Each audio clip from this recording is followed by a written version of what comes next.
Always good to check. What is up, conscious monkeys? Welcome to another episode of Traveling to Consciousness. As always, I am your host, Clayton. Today's guest is a very, very, very special guest. One could argue that her mysticism, shamanism, witchcraft, whatever you want to call it, has helped catapult me on my spiritual evolution. But more on that later. She is an energy healer, a plant medicine ceremony facilitator, a shadow worker, an integration coach, and recently she has started her own podcast, which she co-hosts with her fiance, called Sacred Ships, where they discuss conscious or sacred relationships. And I know that she is itching to talk about the conversation that we had 2 weeks ago with Alena in episode 046. But like always, we're just going to see what comes up. And with all of that being said, conscious monkeys, welcome to the show, Jessica Rector. Jessica, thanks for being here. A pleasure. I'm so excited that we're finally making this happen. It's been in the talks for a while, and it just seemed like now's the time. It's been in the talks, I think, since like the beginning stages of the episode, since the beginning stages of the podcast. And again, it's so fascinating too, because even with people who I've had on my podcast will sometimes end it and they're like, oh, you got to come on mine. And it's so funny because I have had this propensity to not reach out to people and like let them kind of come to me. And so it's kind of cool because I've been starting to like slowly like message people like, oh, hey, like, remember 3 or 4 months ago when you said you wanted to bring me on my podcast? Like, is it cool if I come on? And it's so crazy now to hear like, oh yeah, like, wait, we never scheduled that? Like, shit, I completely forgot. Or like, yeah, we gotta do that ASAP. Yeah, totally. It seems like it all ends up working out in divine timing. Like the fact that I reached out to you and you're like, oh yeah, I'm going to ayahuasca in 2 weeks. I was like, perfect. I know all about that, so we can certainly discuss it. So I think that the best place to start this is to discuss our relationship, how we got to contacting each other. And maybe we should start off with your place, your journey, because that's going to lead us to how we connected with each other. So Jessica, when you were a little girl, the first thing that your parents ever asked you, like, little baby Jessica, is like, you got to be something when you grow up. What is it that you're going to do with, the 80 years of your life? What was that first thing? This is so funny. The very first thing that I remember wanting to do is like control traffic lights, which obviously is not a thing. Like those are electronically controlled. But in my little baby brain, like I didn't know that. So that's the very first thing. And then it was like teacher, which now I am a teacher, just not in a school system. But yeah, then I wanted to do psychology and my parents were like, you're not going to find a job. So I ended up in physical therapy, which I was in pelvic physical therapy for a long time. And that's sort of where I got a lot of my experience with emotional space holding is what I call it, because there's so many people in the pelvic PT world with like chronic pain, chronic like digestive disorders, history of sexual trauma, or just like emotional trauma in general. And that's kind of just where that trauma is being stored in the body. And so, a lot of the work that I did with those clients was physical interventions to address their symptoms, but I knew that it wasn't really getting to the root of their issue. And so that sort of paralleled my personal journey where, I went through really, really hard emotional like depression and just like self-harm behaviors when I was young, and put myself in therapy when I was in high school. And so my personal development growth journey started really early. Like the only books that I ever read were personal development books and spiritual development books. I've probably read like 3 fiction books in my whole life. And pretty soon, like probably by 23, 24, my therapist was like, okay, you get it. You just have to do the stuff. And I was like, well, it's not working. So this sucks. Like I reached the ceiling effect of therapy so young. And as I started experimenting with psychedelics, those really opened my eyes to like feeling the type of connection that I was always seeking. And then I started experimenting with them medicinally. And that is really when I started getting opened up to like not only accessing the healing that I was wishing for, but this whole new level of healing and connection and love and like self-confidence that I didn't even know would ever be accessible. Like it wasn't even on my radar as that existing. And yeah, so those two things paralleling together, you know, kind of feeling like I had more healing to offer than what patients were seeking in the Western medicine world. And then also realizing that the Western medicine world had this ceiling effect on my own healing catapulted me into just seeing myself as more of an energy worker in the future. And it came faster than I thought it was going to come. I moved to San Diego in January of 2020, and I was doing travel physical therapy then. I moved away during COVID, and when I came back in like July or August of 2020, I thought that I was coming back to start my own PT practice. I guided myself through a personal magic mushroom journey, and the outcome of that journey was basically the mushrooms being like, you work for us now, actually, and we tricked you. Haha, we just needed to get you to San Diego because this is where you belong, and stop telling people you're a physical therapist. I was like, okay. Are you sure? But yeah, so that's kind of like the Cliff's Notes version of how we got here. And then obviously, like I sat with other, medicine guides over the course of my 20s, and I studied in Peru at one point. So I have training from people who have been doing the work that I'm doing for much longer, as well as like doing risk reduction training and trauma and somatics training through MAPS, and then for the trauma and somatics courses through these wonderful people called Will and Ariana. If anyone's interested in getting trauma informed, maybe we can link that in your show notes or something, because it's a really good class. Yeah, I'll for sure grab any links after. I needed to fix that on my Calendly, so now people can actually send me them, because that's something that I've always like forgot to like have people. But yeah, in the bottom will be any link that you want or reference. So feel free to reference those as well. But there's certainly a lot of stuff in that I want to break apart. The first thing was, it was interesting to hear that you've always been in this field of wanting to help people, whether it was telling people when to go at traffic lights or, you know, the health or the digestive or physical therapy. It's always been an interesting theme. And I'm sure you've noticed that, where it's always been helping some sort of ailment within people. And where I'm interested, I want to focus in on, is you were saying with the digestive therapy that you were doing, you said that you noticed that it was helping, but it wasn't, and please rephrase this, but it wasn't like solving the issue. Is that a fair way to say it? So the Western medicine thought is that, you know, if you have a digestive issue, like the strict version is, oh, you just have a digestive issue, like take some laxatives or something. We're expanding into, oh, the stuff that comes out of your body when you go to the bathroom is a result of what you eat. Like, fascinating. So thank goodness we're getting to that phase. But also the piece that's missing is that digestion is really regulated by the nervous system. And so you have to be in parasympathetic or rest and digest to be digesting well. And if your nervous system is constantly highly regulated or in like a freeze state or fight or flight, you know, wherever you've sort of gotten stuck based on your journey, then you're not going to digest food well. And so I can teach people breathing exercises and abdominal massage and nutrition and pelvic floor stuff all day.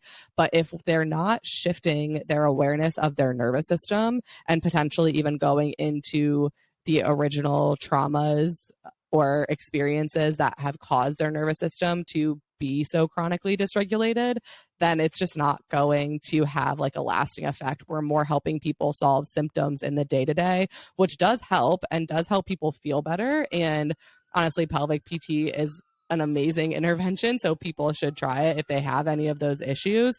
And it's probably not going to long-term solve the core root of all the things. And is And does that carry over to the physical therapy as well? Where if someone's mentally, they're in that fight or flight mode, they're in that tightness mode, if they're mentally not feeling safe, let's say, it inhibits the body to actually heal a joint or a muscle? So, I mean, acute injury is a little bit different because if you like acutely sprain your ankle, your body is going to like immediately respond. But what happens with chronic stuff is maybe you have an acute injury and that acute body response never turns off. So now it's on all of the time. Or maybe there was never an acute injury and all of a sudden you just have back pain all the time. And so for those more chronic things, it's like people in chronic pain intervention know that stuff is stress related. And so the intervention becomes, how do we minimize stress? How do I get you moving optimally so that you're in as little pain as possible, and also minimizing your stressors or increasing your ability to handle stress? But there's like a piece missing where not enough people are trauma informed. And so not enough people really understand how to regulate their own nervous system, let alone the people they're trying to help. And, you might not ever get rid of a chronic issue forever, but really changing like the baseline at which the nervous system functions is probably what's going to have the most impact, in my opinion. And something that's kind of screaming out to me right now, as you said, trauma informed. And something I've noticed with this podcast is that it's super important for us to be very careful with our words, because whenever we get into these esoteric natures of reality, it always blends. So I know with the word trauma, there's physical and emotional, right? So those would be two different types of traumas. And correct me if I'm wrong, but based on what you're saying is that people are not informed about their emotional trauma, and that has the impact on their physical body. Is that accurate? Yes. And so just so we're clear, like trauma in the way that I talk about it could be a lowercase t trauma, which may be like someone doesn't want to play with you on the playground when you're growing up, or like a capital T trauma, which is what most people think about when they think about trauma, like abuse or war or something like that. The reason I say trauma informed is because I took this course that I had mentioned from Will and Ariana called Trauma and Somatics. And so the whole course is focused on making people aware of how the nervous system responds to trauma. And the training that I'm doing now in somatics is based on Peter Levine's teachings. And so he has a book called like Waking the Tiger. And I mean, he has a bunch of other books, but his work is based on his own personal experience that he had, I think, being hit by a car. And what he realized is that in response to this acute trauma, the reason it didn't get stuck in his body is because he allowed his body to like fully express his response to the trauma with like shaking and things like that, versus a lot of times when people undergo a traumatic situation, they're stuck. And so they don't get to express what their body needs to express to kind of get rid of the energy. The example that gets used a lot is animals in the wild, like after they get in an altercation with each other, when they walk away, they'll like shake their body. And it's the way that they discharge energy. And humans don't really like have the space to do that. And so that energy just gets stuck. And so when I'm talking about stuff presenting physically, it's not always the result of emotional trauma. Like it might truly be a physical trauma that gets stuck there. But to me, anything that's creating physical trauma is probably also creating emotional trauma. And it just comes down to the nervous system. Like in my opinion, by the time something is expressing physically, it's so severe that like just an emotional response isn't going to do the trick. And so the body is like talking louder and louder and louder until finally you're like, what's going on? And your system's like, oh, thank God, like you're paying attention to me. I'm sure other people have other opinions on that, but since I'm coming from the physical therapy perspective, like, or at least I was at one time, what I was seeing in these people with like digestive issues or sexual dysfunction is that, at one point 15 years ago, we might have just been able to go to therapy and talk through like our childhood wounds and stuff. But because we never processed it and we let the pattern repeat and repeat and repeat, that tension just got stored and stored and stored. And now like I have pain with sex, or I'm constipated all the time, or I have IBS or whatever. So just moving forward, I just want to Yeah. verify this, because whenever you were talking about the Mhm. car incident, my mentality was kind of switching between like, is she talking about physical trauma or emotional trauma? So I guess just moving forward, if trauma comes up in general and I'm confused, That's I'm going to fine. cut you off. Yeah, So be ready totally. for In that. general, I think that all trauma has an effect on everything. And so I don't really separate it. Like, I feel like if someone hits you, that's a physical trauma, but it's going to have an emotional effect because your system's going to be like, why did someone hit me? Like, that was fucked up, and it's going to have an effect on your nervous system too, because the nervous system response to being hit is I'm in danger. I have to fight, flight, or freeze. And then spiritually, like if we're all connected, but someone hits me, that's a spiritual disconnect. And so I don't really feel like there is a difference between them, although I do see that people try to separate them. But I really feel like if there's a trauma anywhere in the system, it's going to impact the whole system, regardless of where the trauma entered. That's actually a really fascinating point.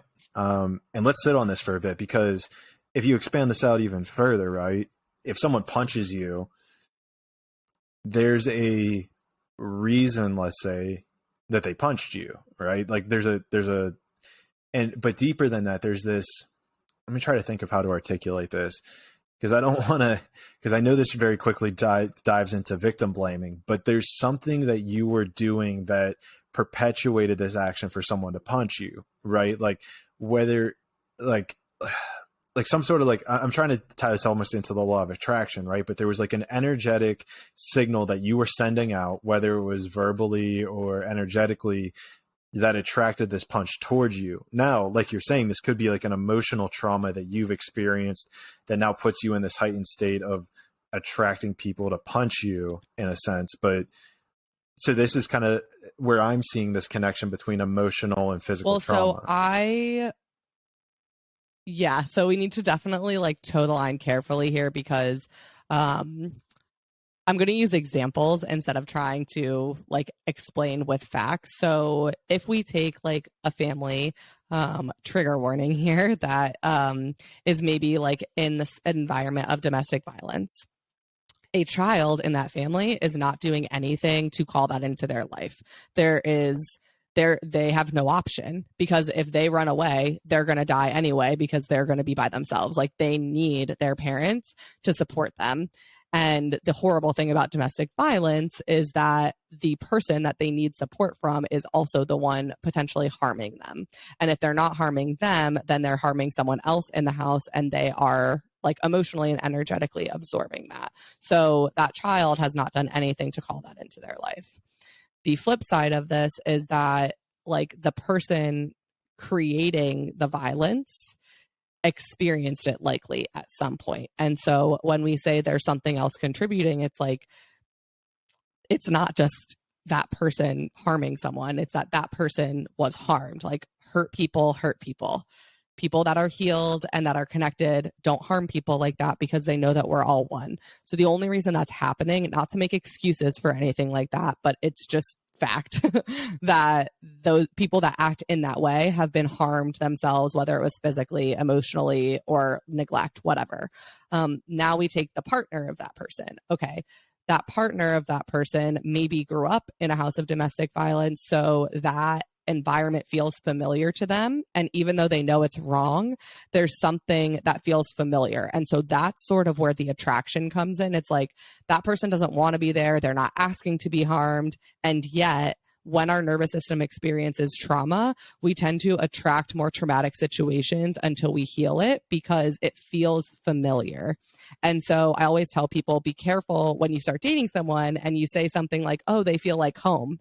And I'm like, do they feel like the home you grew up in, or do they feel like the home that you want to create? Because those aren't, for some really lucky people, they might be the same. But for most of us, it's not the same. And home often can just indicate familiarity rather than like safe, loving environment that is supposed to be associated with home. So there's that piece for the person that's the partner. But then also, at the end of the day, it comes down to, is that person going to leave the person that's harming them or not? And I totally understand. I mean, I've been in emotionally abusive relationships before. I'm happy that it never turned physical, but I understand how people get stuck in them. And I know that it's hard. And sometimes it's a question of, can I even safely leave the situation?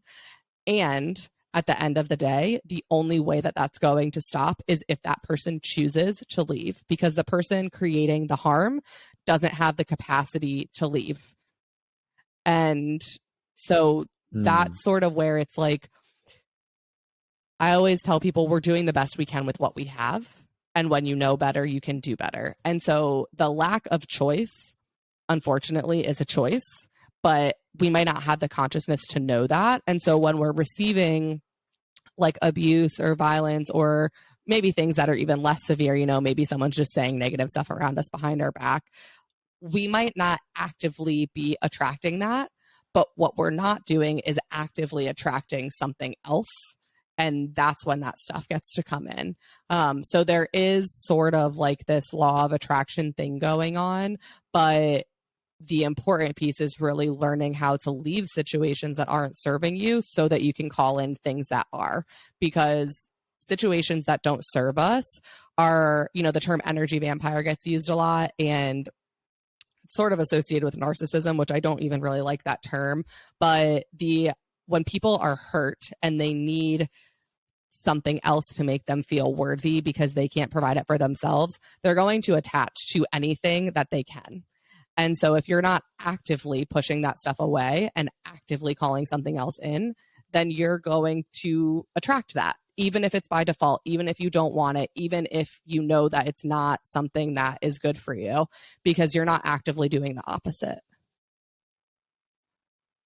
It makes a whole lot of sense. And if you're looking for merchandise idea, I think you should make a shirt that says hurt people, hurt people. Because that's an incredible incredible I like it too. Sacred Ships merch in the works. So we'll see if that makes it. You got my vote for it. But what's interesting too, that's coming to mind, except for amazing marketing ideas, is my own experience and how we actually came to meet each other was because I was in a relationship that felt like the home that I would want to create. It was this place of absolute bliss. I didn't have to think about anything. It was just like, if I wanted to do something or say something, I said it, and the other person was very receptive to it. And it was quite magical in those regards. And as we've discussed and I'm sure people have listened to this podcast, have heard this story before, but basically it came to a point where it was then her asking me like, what are we? And that like broke me for some reason, which was so fascinating. And I mean, I get it now, but like at the time it's like, wait, everything was going perfect. Like, why not just like say, yeah, we're exclusive? Like I wasn't seeing anybody else. She wasn't seeing anybody else. Why did this label have so much impact on my life? And even to kind of touch on your story, like I know whenever we first met, you know, was whenever I was in that phase out, almost like the fallout period with that girl. And it was funny because when we met and like we were talking like, oh, what do? You were saying stuff like along the lines of like breath work and, you know, forget exactly the things you were saying, but I could tell that you were being very delicate about the words you're using. And I was just like, well, I've never heard of this before, but maybe I'll like talk to this chick like more and see if she can help with like this whole process. And at which point it was kind of like, oh yeah, like in people who are interested in doing like, you know, plant medicine, I'll help facilitate like their whole thing. And so then that was kind of like, you know, for anyone listening, that's kind of how we met. And, you know, a couple sessions later, I'm quitting my job, traveling the world. I'm like, don't anyone ever tell your boss that you're working with me. That day that you texted me and said you quit your job, 2 or 3 other people that I work with said the same thing. And it hasn't really happened since, but I was just like, okay, fingers crossed that everything works out well, because that's a lot of people at once. That is a lot. I was gonna ask if other people, but you said that like there was like 3 more people that got to you, or you, I guess, Generally, got you. like, I mean, there's so much stuff that happens in the work that I do with people, but when people are coming to me trying to discern like purpose or job stuff or relationship stuff, I try to be really clear ahead of time that either our work together is going to tell you that you're exactly where you're supposed to be, or it's going to tell you that you absolutely must leave. And once you know that information, it is very hard to ignore. Like, you could have stayed in your job after our ceremony and you would have been even more miserable than you were before our ceremony, because now you know that it's not what you want to do for sure. And the same stuff happens in relationships. It's like, usually by the time people come to me, they have this intuitive feeling that they're ignoring about a relationship. And it might be that this is the love of my life and I'm hesitant to commit, or it might be this person's not good for me, but I can't leave them because they're providing my whole sense of worth right now, or whatever it is. And whatever your intuition is already whispering to you, it just is going to get louder with these plants. And so it's good for people to know that ahead of time, because sometimes people, especially for relationship stuff, they'll come to me wanting to like heal a relationship that's sort of already broken. And I'm like, okay, we can try. And just so you know, if you're already feeling this way, that may not be how it turns out. And so don't blame me. Like, it's just your own intuition coming through. Well, and that's the crazy parallel that I'm seeing is like the work I do with clients and customers through the Akashic Records readings. And even really whenever I go into the records for myself, it's so amazing how there's nothing that they tell you that's like so profound that you've never heard of before. It's almost like they validate your intuition. And by hearing it or experiencing it through this entity who has said it a different way, but resonates with you, it's crazy how it's just like, you know, it's these things like, oh, I knew that. It's not like this like super profound, like changing your world thing. It's just like this little like, oh, I knew that, but hearing something else that I put my power in, whether it's the Akashic Records, whether it's plant medicine, whether it's, I guess, technically your soul, your higher self, you're becoming more connected to. It's like, oh, that makes sense more. Like that makes more sense. I actually, I have what I feel is sort of like a controversial belief about a lot of spiritual stuff, where it's like exactly what you said. It's like, this is already in your intuition, and you can use these external tools like tarot cards or a pendulum or astrology or Akashic record readings or seeing an intuitive or whatever, and plant medicines as well, to like dive deeper into your intuitive knowing. But to say that like, oh, I have no idea what's going on and my pendulum told me what the right answer was, like, that's not what's happening. I know you think that when you use a Ouija board, no one's guiding it, but someone's hand is guiding the Ouija board, whether they know it or not, because it's their intuitive knowing that's doing it. And we have been desensitized into like energy and how even like me thinking about moving my right hand will move it a little bit. But it doesn't mean it's not true. It just means that culture has like diminished the truth of it. And so like, if you have a question about something, those things are really good ways to start learning how to connect to your intuition. But the better way to use them is to be like, here's my question. My gut instinct is this. Let me now use my pendulum or my tarot reading. Okay, is this reinforcing what I already think? Okay, cool. That gut instinct that I was having is really intuition. Perfect. Now, next time I can just use my intuitive knowing instead of this external thing that is not whatever it is, you know? And I feel the same way about like spirit guides and angels and all of that stuff. It's like, it's not that they don't exist, but if we're the creators of our reality, when I talk to a spirit guide, I'm just taking a piece of me out of myself and putting it on a projector in a way that it's easier for me to communicate with. Like, that is not a God.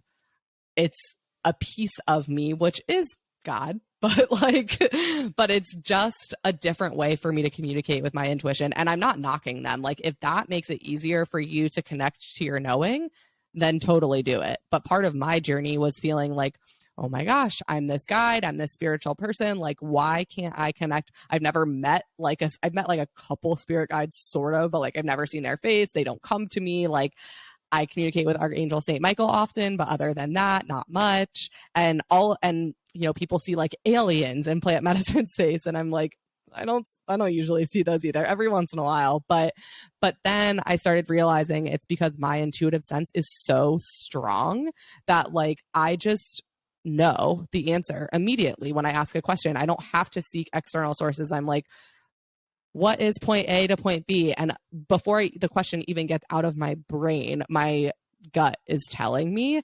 And I trust that so much that I've never had to really like project that stuff out. And so, like I said, it's not knocking anyone who uses those external sources, but I just want to say this because for my own personal journey, I thought there was something wrong with me that I wasn't. And then I just realized that I'm so attuned to my own knowing that I haven't really ever needed them. Yeah. Talk about that.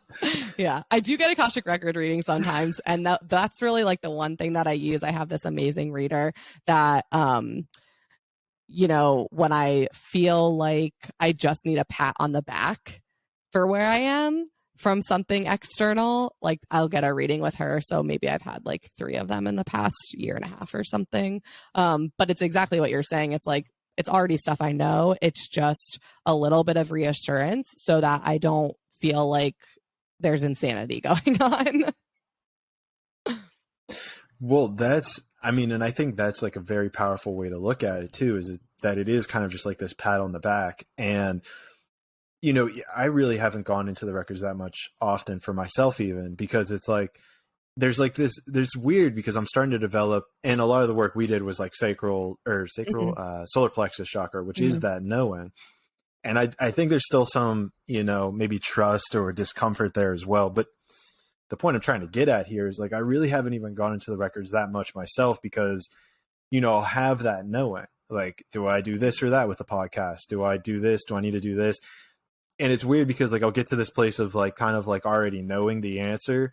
And so then whenever I go into the records for it, they basically just repeat what I've already thought. And I'm like, it's weird because I get to this point where I'm like, am I creating that or is that actually the truth? And it's exactly what you're saying, where it's like, you already knew this answer. You're almost like now giving yourself permission to now know the answer more, or at least embody that answer more fully. Yeah, exactly. I think that is the perfect way to use them, honestly, because it just gives you like a little bit extra. And if people can start using those external tools that way, they will probably use them less. And my only like gripe with them is really that I feel like using them so much does give your power away. It's like, recognize that it's coming from within you. It's not these external things. It's just your own power being like displaced from inside of you to outside of you. And then if you can use them from that perspective, like, okay, these tarot cards, this pendulum, this reading is just helping me get more attuned with my own knowing, then use them all day. But when people start to use them so much because they don't know, they're confused, they don't know, like, what do I do? Da, da, da, da. It's like, now you're just giving your power away to this thing that you think is external. And it's not even, but the mindset that it is really diminishing your ability to connect internally. And that's super fascinating, and maybe some we can touch on, because I've talked to like health coaches, and I even kind of see it with my own practice of reading Akashic records. And I'm not sure if we've talked about this with plant medicine, but I assume it's similar, where like almost like a good healer, in a sense, a good coach is able to get people off of the program. Like, your whole goal isn't to have Clayton come do ayahuasca or plant medicine, let's say in general, with you 24/7, or not even 24/7, but let's say 3 times a year, which I think is probably more in the recommended area, maximum.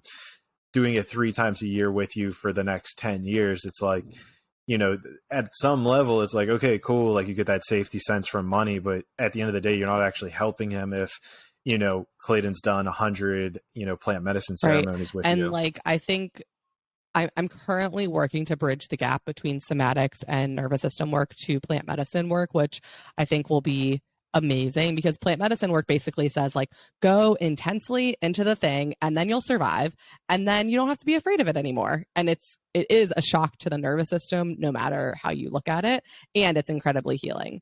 the somatics work from Peter Levine that I'm studying is like touch into it a little bit and then come out, and then touch in a little bit and then come out, so that there's no shock to the nervous system, but you are still getting to the core of it. And so the goal for me is that I'm going to try to balance them. And I feel like that will actually optimize the pace at which people are able to move through their stuff with me. But you're right. The goal when people work with me is for me to help them through like their stuff so that they don't need me anymore. Now, that being said, the beauty of plant medicine is that it is ever expansive. And even though I feel like I've really gotten to the core of my traumas and my negative thought loops and all of that, I will be working with plant medicine personally for the rest of my life because I see how expansive it is. And I would like to always keep growing and always keep knowing myself and the world deeper and love deeper. But I don't need it. Like if I never was able to use it again, or to connect and co-create with it again, I would be totally fine. And like that's the place that I'm trying to get people to. You know, if I get people to that place and they still want to come back to me and work with me, like great. That's totally fine. I'll love to hold space for that. But I really like the goal for me is to get people past the place of desperately needing me. And what you're kind of touching on, which is interesting because I started thinking about it right before you said it, is the idea kind of like of addiction, where I know it's been perpetuated that, you know, you look at it on paper, plant medicine, whether it's psilocybin, whether it's marijuana, whether it's ayahuasca, is all listed as highly addictive Schedule 1 drugs. But at the end of the day, it's so crazy because we've done 3 ceremonies together with you, and I've done less, I've drank less, I've smoked less, I've ingested less mushrooms in the past year of my life than I have in any time period ever in the history of being Clayton, you know. And so let's say after the age of probably 18, as a nice little caveat there. But it's also fascinating because like whenever it came to me doing ayahuasca, even in Peru, it wasn't like something I felt like I had to do. It wasn't like this feeling of like, I need to trip out and get into more plant medicine and do another thing. It was more just like, all right, I'm going to be there. I have the money. Okay, let's do it. Like, it wasn't this feeling of I need to get back to that psychedelic space. It's more now like I'm in this place of just like, all right, like in the future, I'll probably, you know, hit up Jess again in the future and do a plant medicine ceremony with her. But like, I don't know. There's no like rush or like no need to, like you're saying, like if they were never accessible to me again, I'm now at a place where I'm like, okay, like that's cool. I've figured out, and here's the beauty of it. And this happened in my ayahuasca is they almost show you tools that you're able to use in your everyday in order to heal these things more rapidly if they ever come up again. Exactly. And I think that is a huge difference between traditional therapy or Western medicine or whatever and the plant medicine world. It's like Western medicine in general says something's wrong, let's fix you.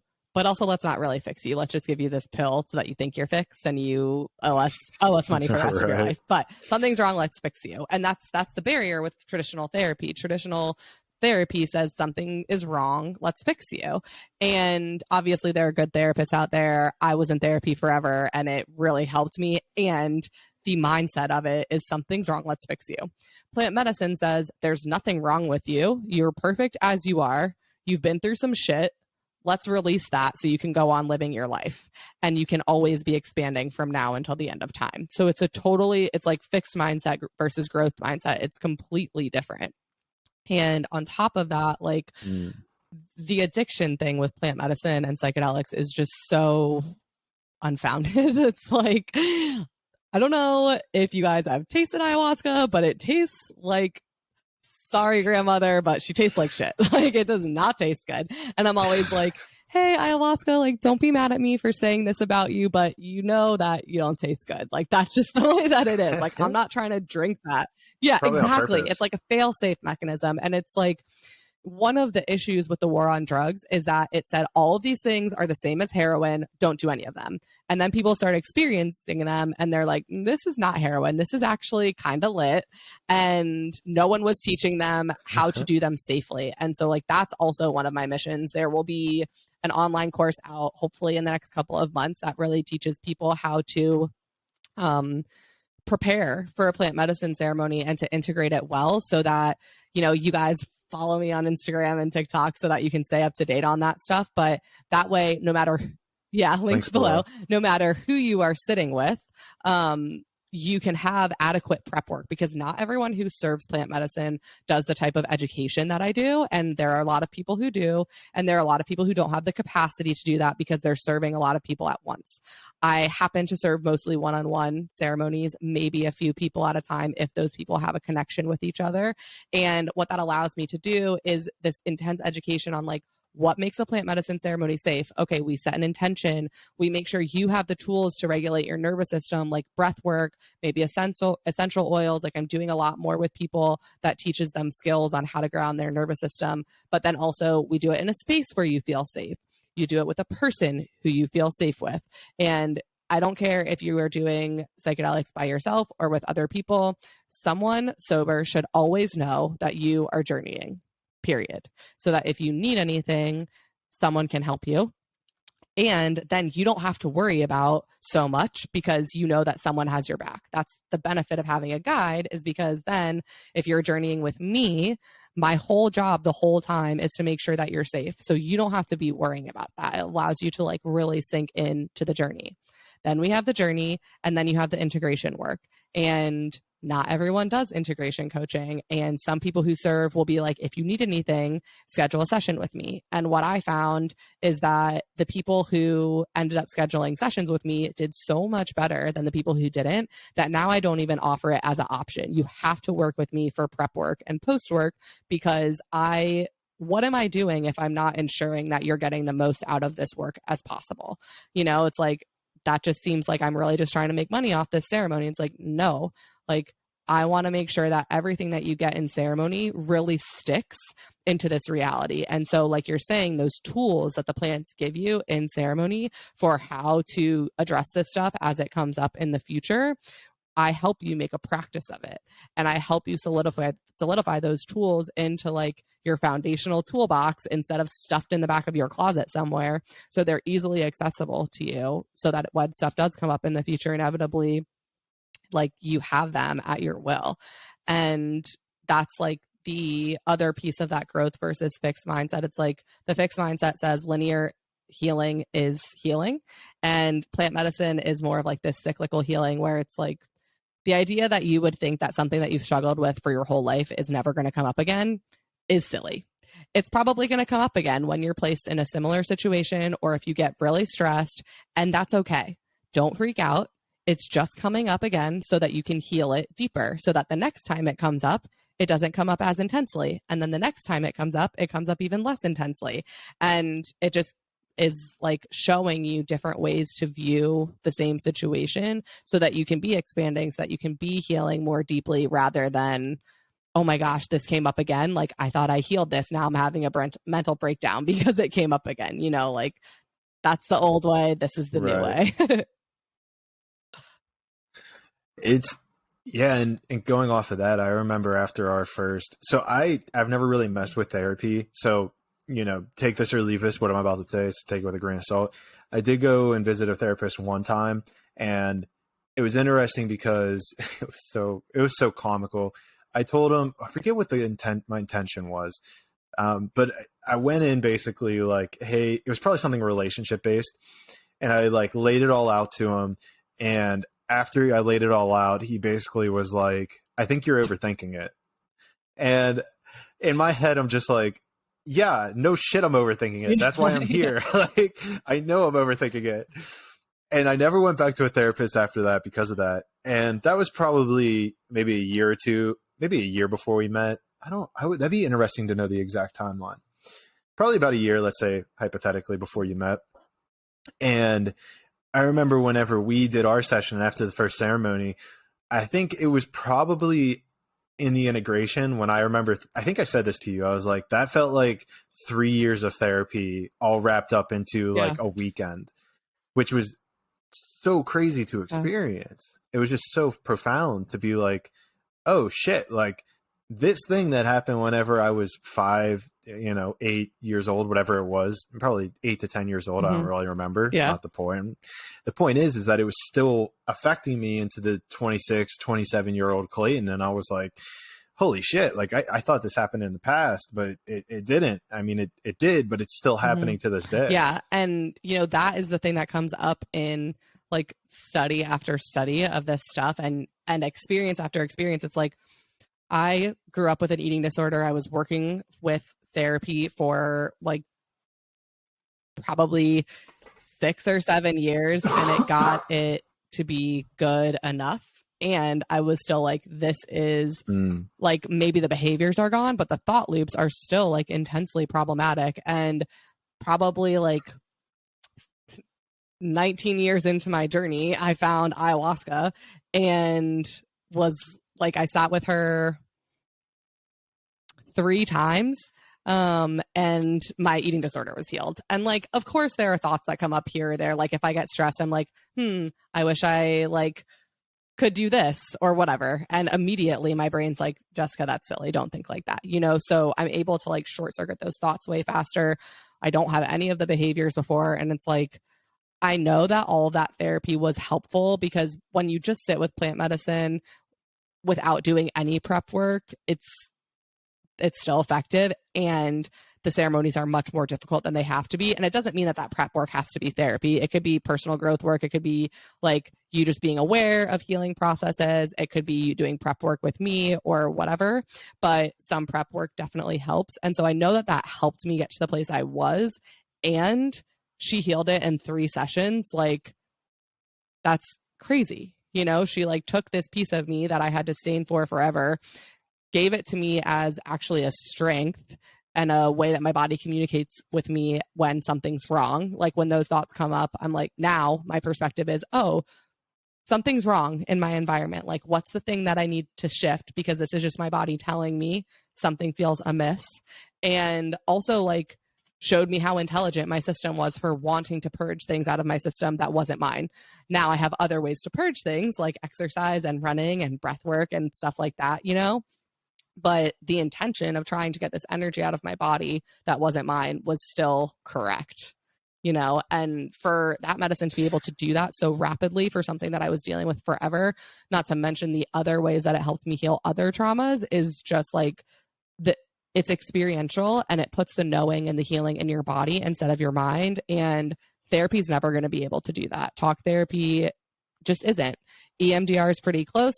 This thematic stuff that I'm learning is much slower, but it does have a good impact over a long period of time. And there's nothing in the world like plant medicine. It's the closest thing that we have to magic dust. Magic pissy dust.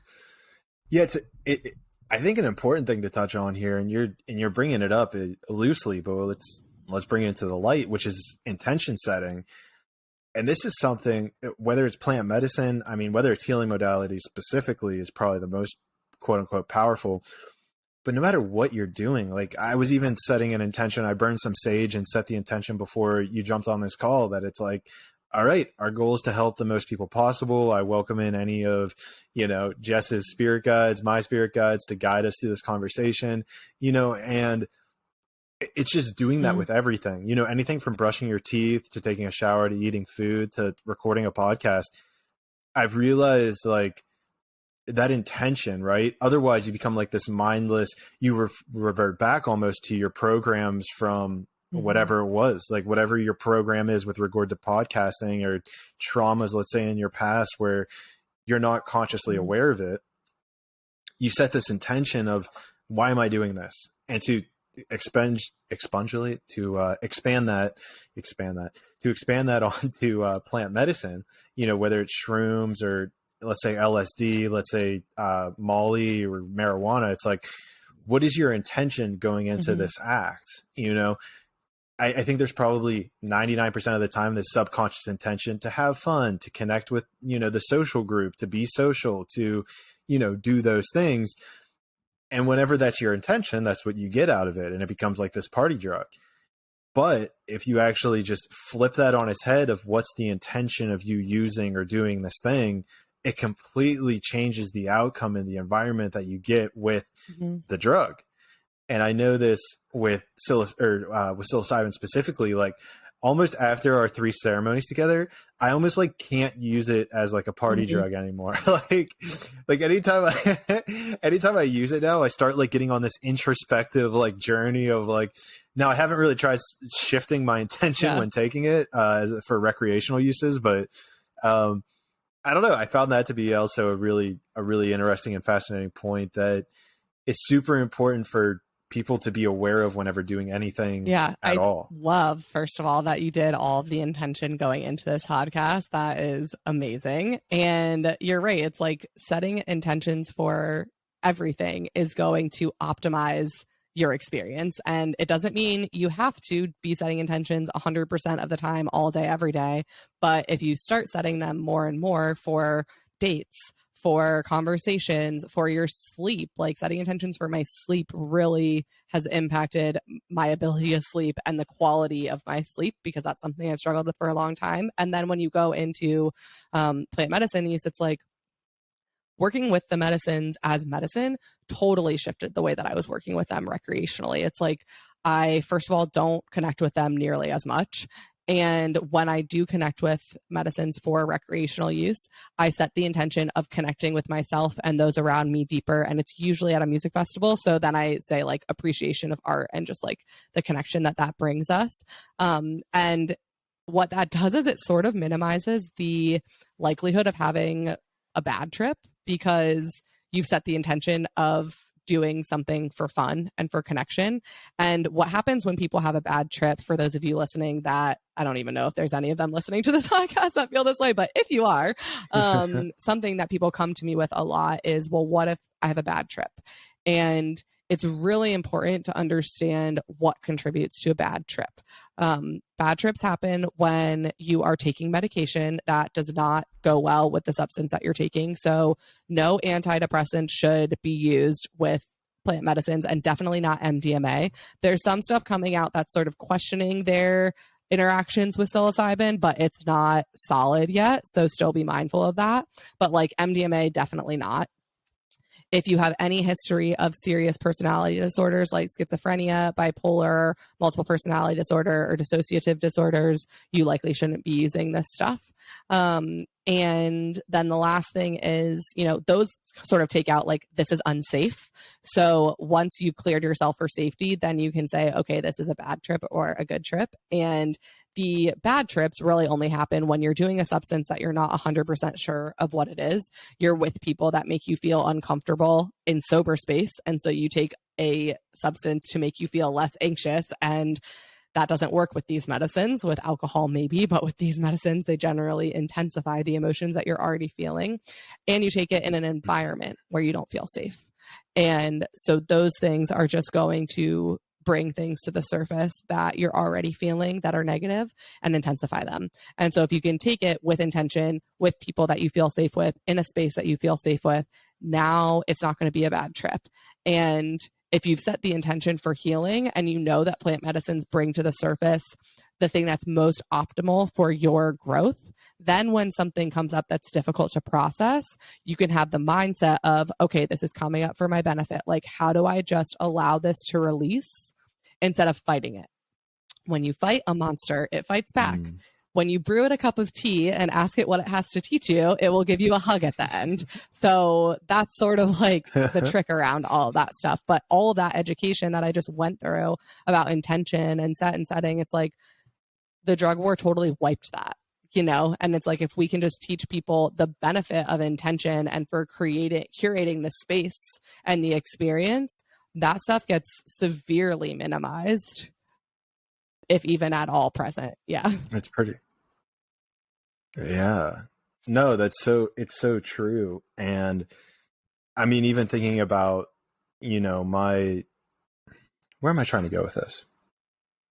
Damn, I just went blank. Did you have something to add? No, you didn't. But I can say that like some people will say that intention is not like the most important thing. And I think that's fine. Like, I think sometimes the medicine does bring you something that's totally unrelated to your intention.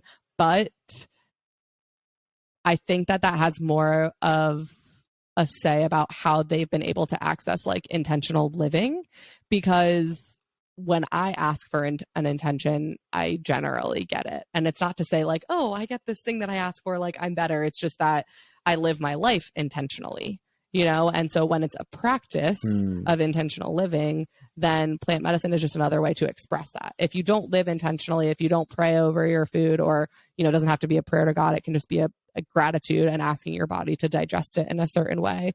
Or if you don't like intentionally set aside space for self-reflection or intentional intimacy with partners or friends, then the first time you try to use intention in 6 months is in a plant medicine ceremony. It's like, why would that work? You haven't played basketball in 10 years and you think you're going to win a championship game. Like, that's just not what happens.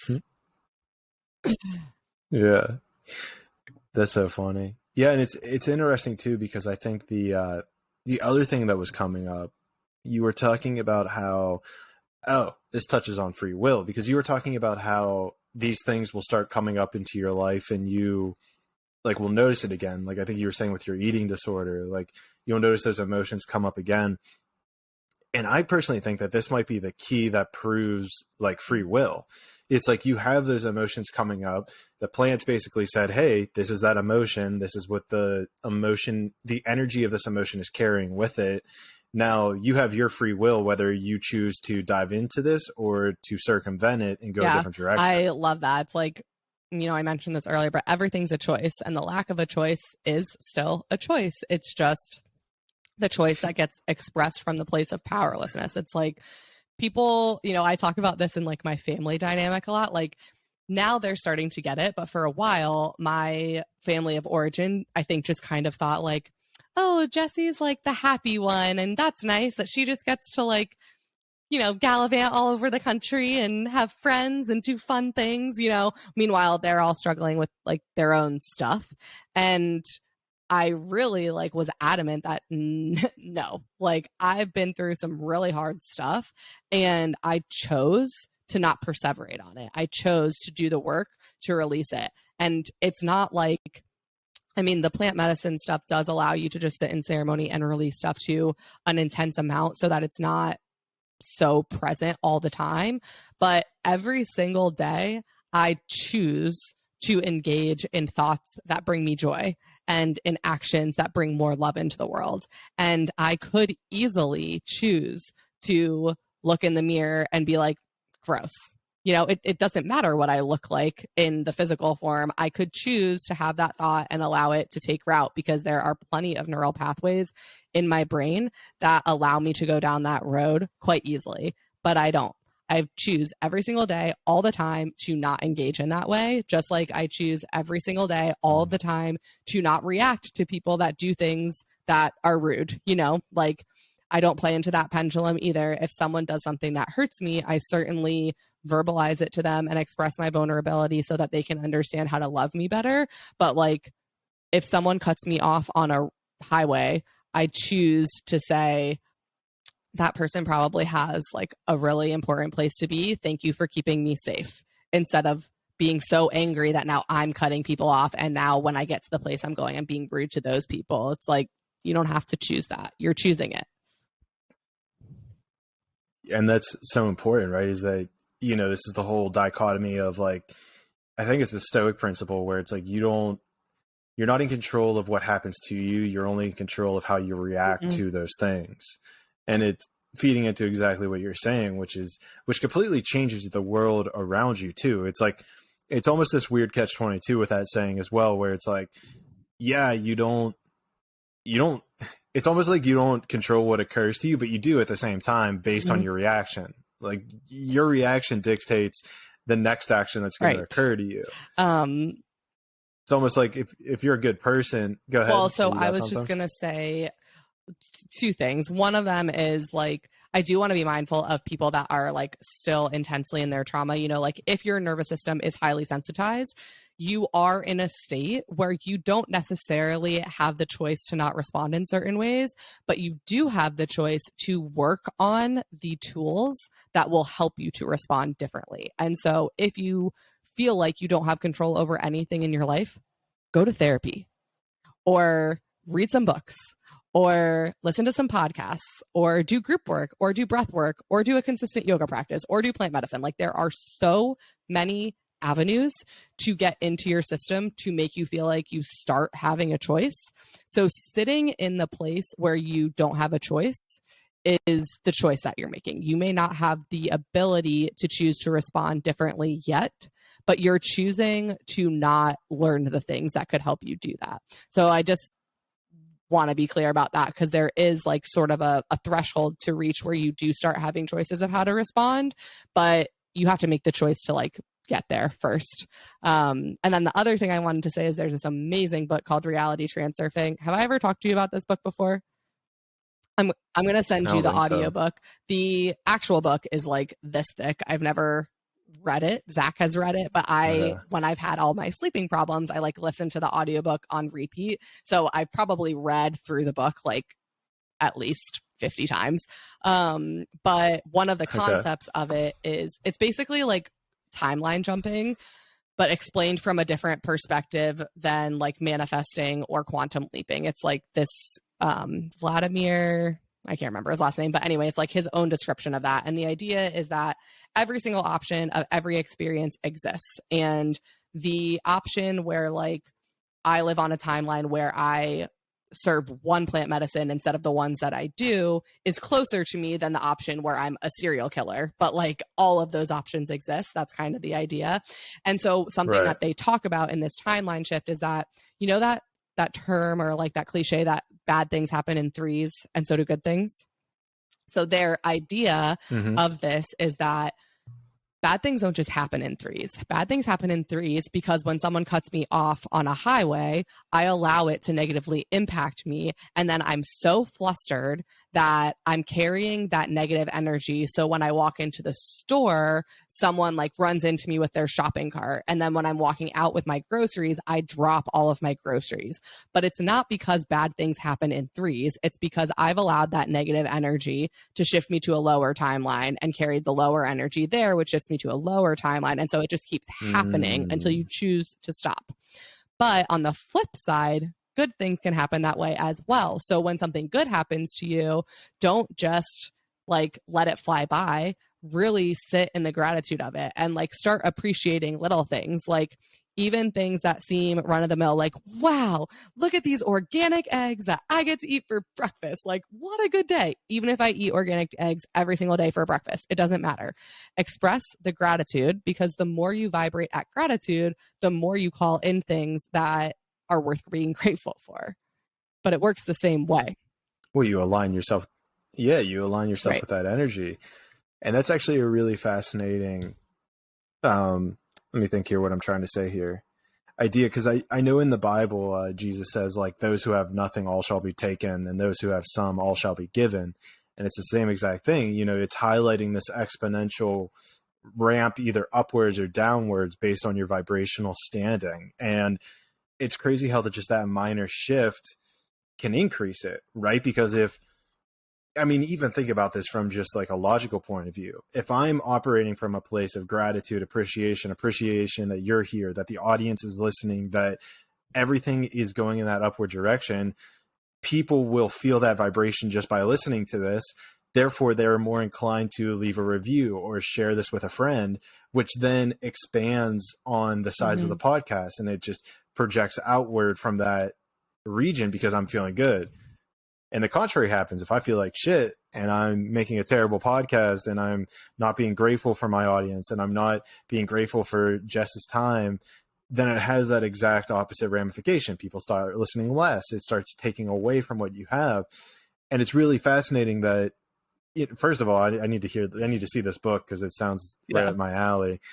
But second of all, it's really fascinating how it's like that momentum. It really highlights that momentum of when good things are going well, they'll keep going well until you allow it to shift you into that negative. And then you'll start fixating on all the negatives and you create your own reality from seeing these things in that light. Yeah, the book is amazing. Zach, I was talking to Zach about the book for a while. Zach's my partner, by the way, for a while. And finally, when I went to the jungle last year to study how to serve ayahuasca, he read it. And I came back and he was like, oh my gosh, like I'm so mad at myself for all of the negative situations that I'm now aware of that I created. And I was like, yep.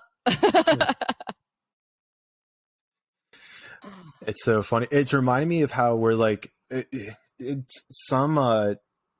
fascinating too. This is actually a really interesting point that I have never connected in my head until now. Is usually people on like the atheist side of the spectrum and the spectrum of like nothing matters, they'll usually point to the fact that there is no meaning and only meaning is derived by humans. Like the only reason that there is meaning is because we impose it on things. And it's like, that's like so true though, because like you talk about the person cutting you off. It's like you can either get pissed off and take it personally, which lowers your frequency. Like that physically has an energetic lowering. The meaning that you place on somebody cutting you off will have a physical repercussion on your body. Whether it's good or bad is 100% your choice, your free will choice. And you can choose that in every single thing that occurs here. Like, even if you were about to like just start cussing me out and flipping me off for some reason, like I could associate a positive meaning. Like, okay, what did I say that like Jess got mad about? Like, how can I increase, what am I here to learn from that occurring? And therefore it expands you. Like, oh, here's a great example. On I made a podcast about spiritual politics where I try to take like, I don't watch politics or any news things, and I try to just beautiful. And so the only reason that I know when something crazy has happened is because so many people have put it on their Instagram story over and over, and I'm just like, motherfuckers, like fine, I'll like look into this. And so the only time I talk about politics is from a spiritual perspective, where I'm like, okay, like my mindset is like both sides are right. Like there's some truth in both of them. Like, let's figure it out. Let's find the middle ground. And I think the first time I got like a 1-star review was whenever I talked about the abortion thing with Roe v. Wade, because I'm like having this, we don't have to get into the whole thing, but I'm trying to like figure this out from a higher level perspective. And I remember after I aired that, I got a 1-star, my first 1-star on Apple and Spotify. And I was like, oh, fuck yeah. Like I'm doing something right. It means that I'm pushing some people away. Like this podcast isn't for everybody. Like if everybody is rating this a 5-star, like, you know, then maybe I'm not, you know, articulating it down for that 1% of people that I'm trying to target. And so it's funny because I brought that up to someone that I got a 1-star, and they were like, oh, damn, I'm sorry to hear that. But I was like, nah, like it validates that I'm like on the right path, that I am kind of approaching. And now I hope people don't go and just give me all 1-star reviews, because that would suck. But it comes back to that whole thing of like, what's the meaning behind this? Like, what's the significance? Like, you know, you see all these great podcasters, anyone from, you know, my personal favorite, Joe Rogan, to like Lex Friedman, to anybody who has thousands of reviews. Not all of them are all 5-star reviews. Like that just doesn't happen. That just doesn't occur. And so I saw it as this like validation. And this is where I associate the meaning of it being positive, that someone gave me a 1-star review, that I'm getting closer to that ultimate goal. I think that is like the perfect perspective. Honestly, it's like, if it's challenging for you to find the positive or the gratitude in an experience, then the next thought is, what is this teaching me?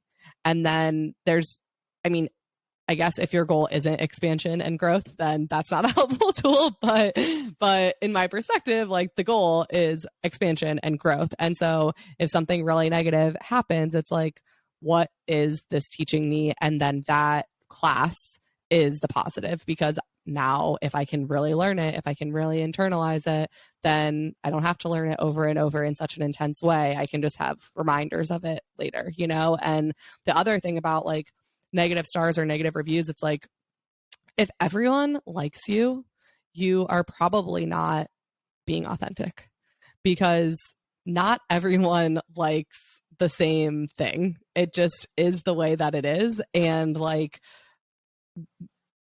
the important part of self-expression is really creating stuff that resonates with you. That's what makes good art. It's like, no one can make the exact art that you can make. If you're making art for every single person, then it's going to be like a postcard that's sold at Trader Joe's for a happy birthday gift. You know, it's not going to be like fine art that only some people are going to like, but those people that really like it absolutely love it, because it speaks to their like deepest soul, instead of on the inside just being like, happy birthday.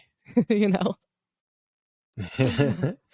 Yeah, I mean it's a really interesting parallel when you talk about the idea of like everything and nothing, because I feel like they're so close to each other as the same thing.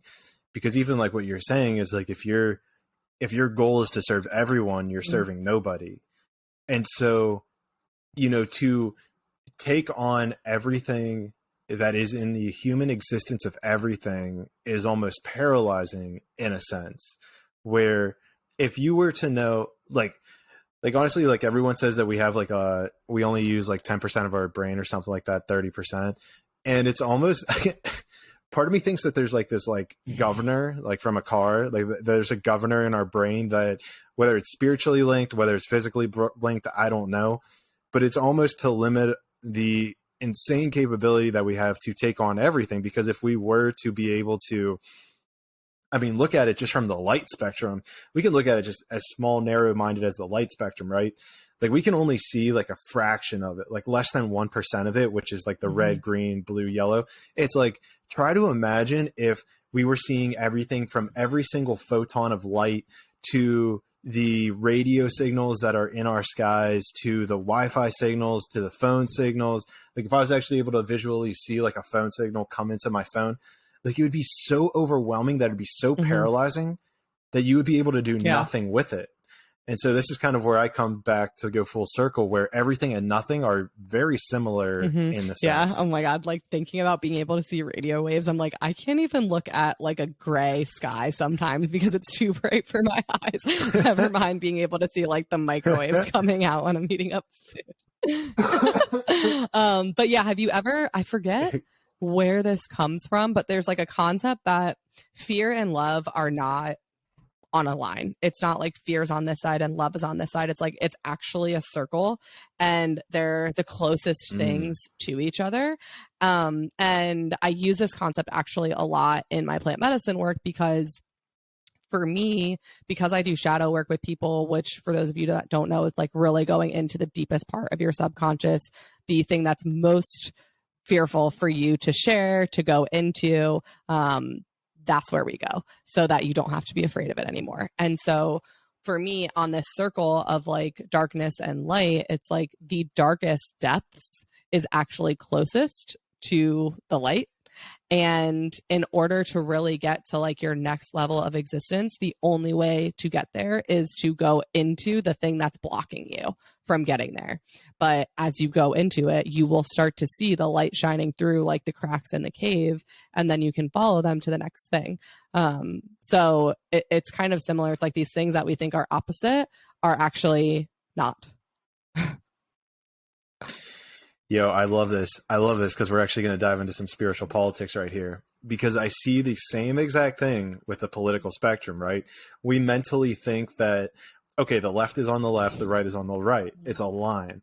But in reality, it's more of like a circle or a horseshoe, where if you go too far left or too far right, you end up with relatively the same exact political system, which is the Nazis went too far right, the Soviets went too far left, Mao's China went too far left, and you can see that millions die whenever we go to the far ends of the spectrum. So this always comes back to, and then the spiritual politics that I try to persuade is getting people to that middle. It's like, no, like you go all the way onto the bottom of that circle, we have millions of people dying. I don't care if you go to the left or the right. It doesn't matter. Millions are dying when you hit the bottom of the circle. So let's bring it back up to the middle and figure out where the truth is on both sides of these conversations so that we're able to integrate them and become a complete or whole circle. Yeah, totally. Oh gosh, like politics just I don't get it at all. I'm like, how do you guys not see? It's so clear to me how similar they are. I cannot comprehend how people don't see that. It just like makes no sense, which is why I don't watch the news. Well, I think there's a level of that where you just have to take a step back from the news to actually be able to, and this comes back to your intuition. This comes back to your knowing. It's like, if you're deferring that knowledge to somebody else, to some news station, I know my mom, who is listening to this podcast, so shout out to you, always says something along the lines of like, how am I going to be informed if I'm not, watching the news? And my whole thing is like, You're not informed because Right. you're watching the news. You're only hearing what they want you to hear. It's like saying, like, how am I not informed if I don't listen to Traveling to Consciousness? It's like, well, you're informed on some things, like you're informed on consciousness, spirituality, plant medicine, the fabric of our universe, which obviously is the best information out there, but obviously that's why we're talking about it.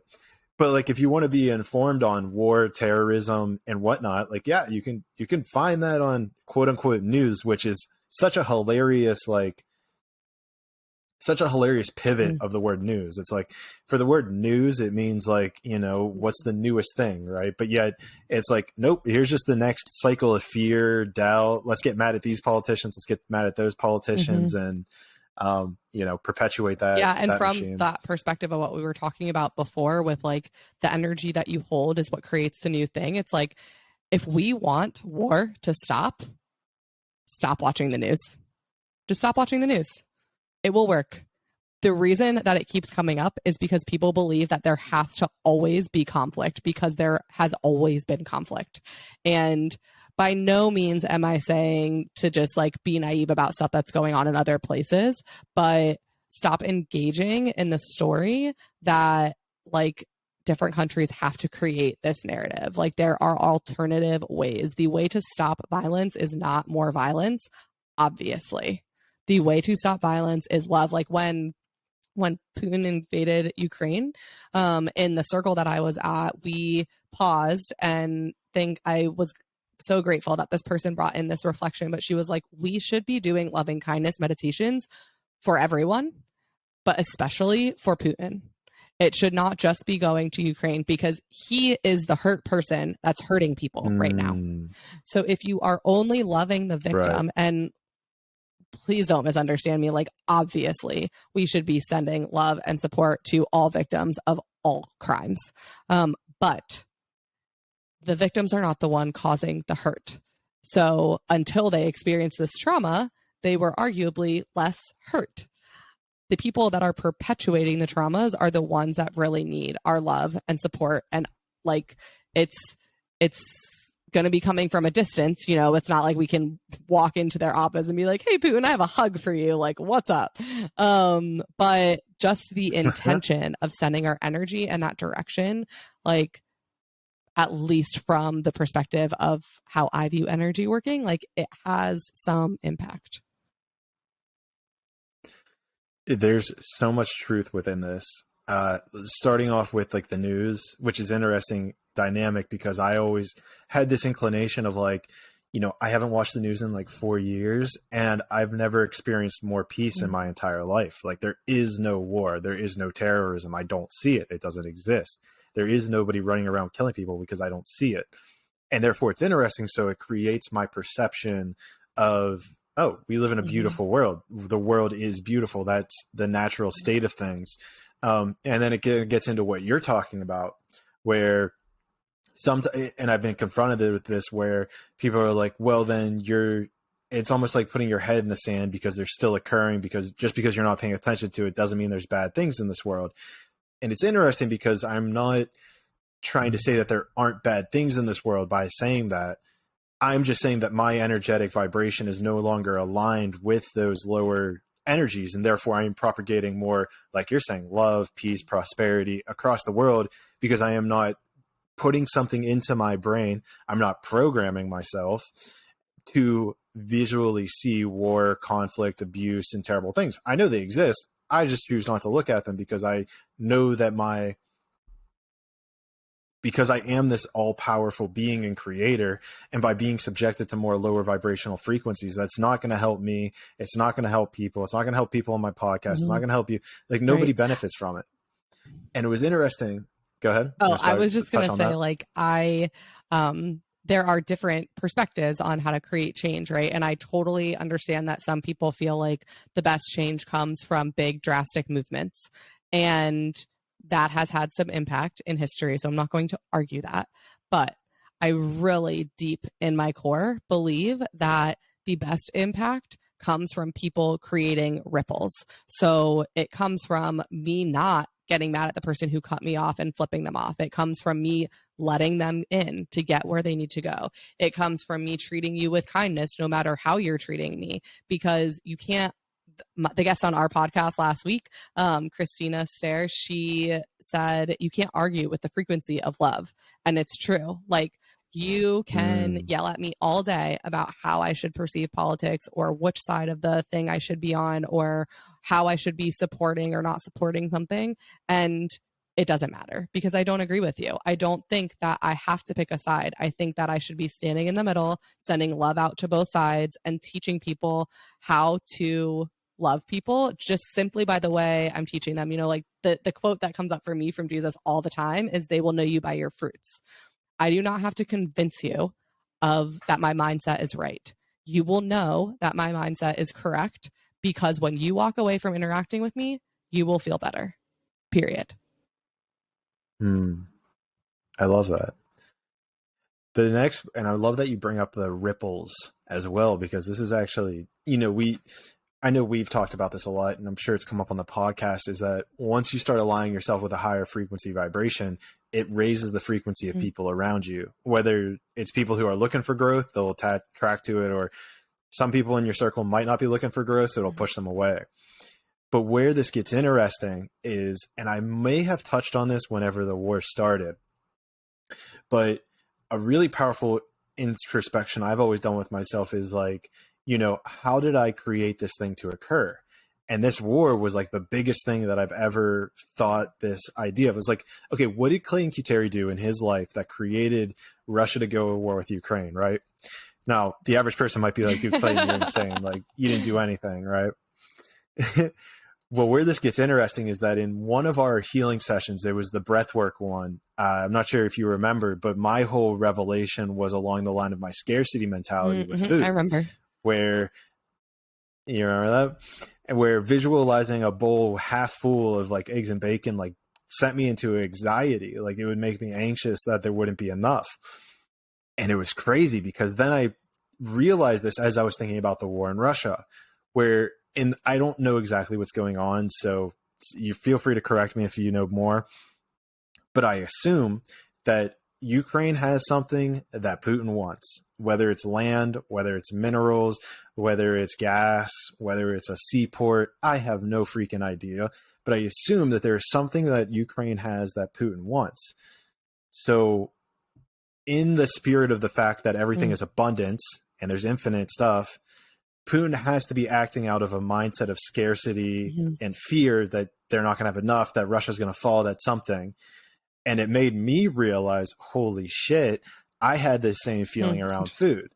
Now, we can argue about the detriment of it, but who's not to say that my scarcity mentality around food didn't cause this ripple effect across the fabric of reality that cascaded onto enough people where then Putin found himself in a situation of feeling the scarcity mindset, feeling the energy of scarcity, and it manifests for him as, oh shit, I need to go to war because of scarcity, versus in my mind, it's just a bowl of food. Yeah. And so, yeah, go ahead. And so, but that's just basically where I kind of went with it and was like, holy shit, like, okay, now I can operate from love. So let's start sending that energy out. And, you know, it's interesting. The reflection that I had when that stuff first happened is, it's interesting that, knock on wood, wars don't happen here, but it's because my reflection of it was, we haven't ever grown up in a war. So we don't think that wars have to happen here versus countries over there have basically always been in turmoil. And so the collective all over the world feels that these are the places where conflict happens. And so that was kind of where I came at it from. Not that it's more correct or anything than yours, but just like I was contemplating it from like a collective consciousness space. But also like what you're saying about the scarcity stuff, it's like maybe your single thought did have that effect and maybe not. But if everyone healed their scarcity mindset, then when one person is like, we have to go to war because we don't have enough, everyone else would be like, here, take it. Like, it doesn't matter. You know what I mean? And so that's where the ripple effect comes in. It's like, if every individual person can just do the work to heal their scarcity, to heal their fear, to heal their guilt and their shame.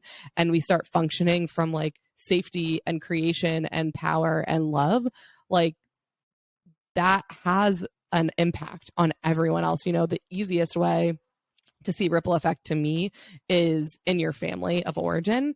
And there is a lot that I perceive differently from my family of origin, but the relationships in my family 10 years ago versus where they are now, because of the work that like I've done and some of the stuff my middle sister's done and some of the stuff my oldest sister has done, it's just like really has impacted the way that our family is able to engage differently. And that is how it always works. It's like you are able to treat a stranger kindly because you know that like they're not doing anything negative to you, and that you, more importantly, have the benefit of doing something positively for them. It's like, what can I gift the people around me?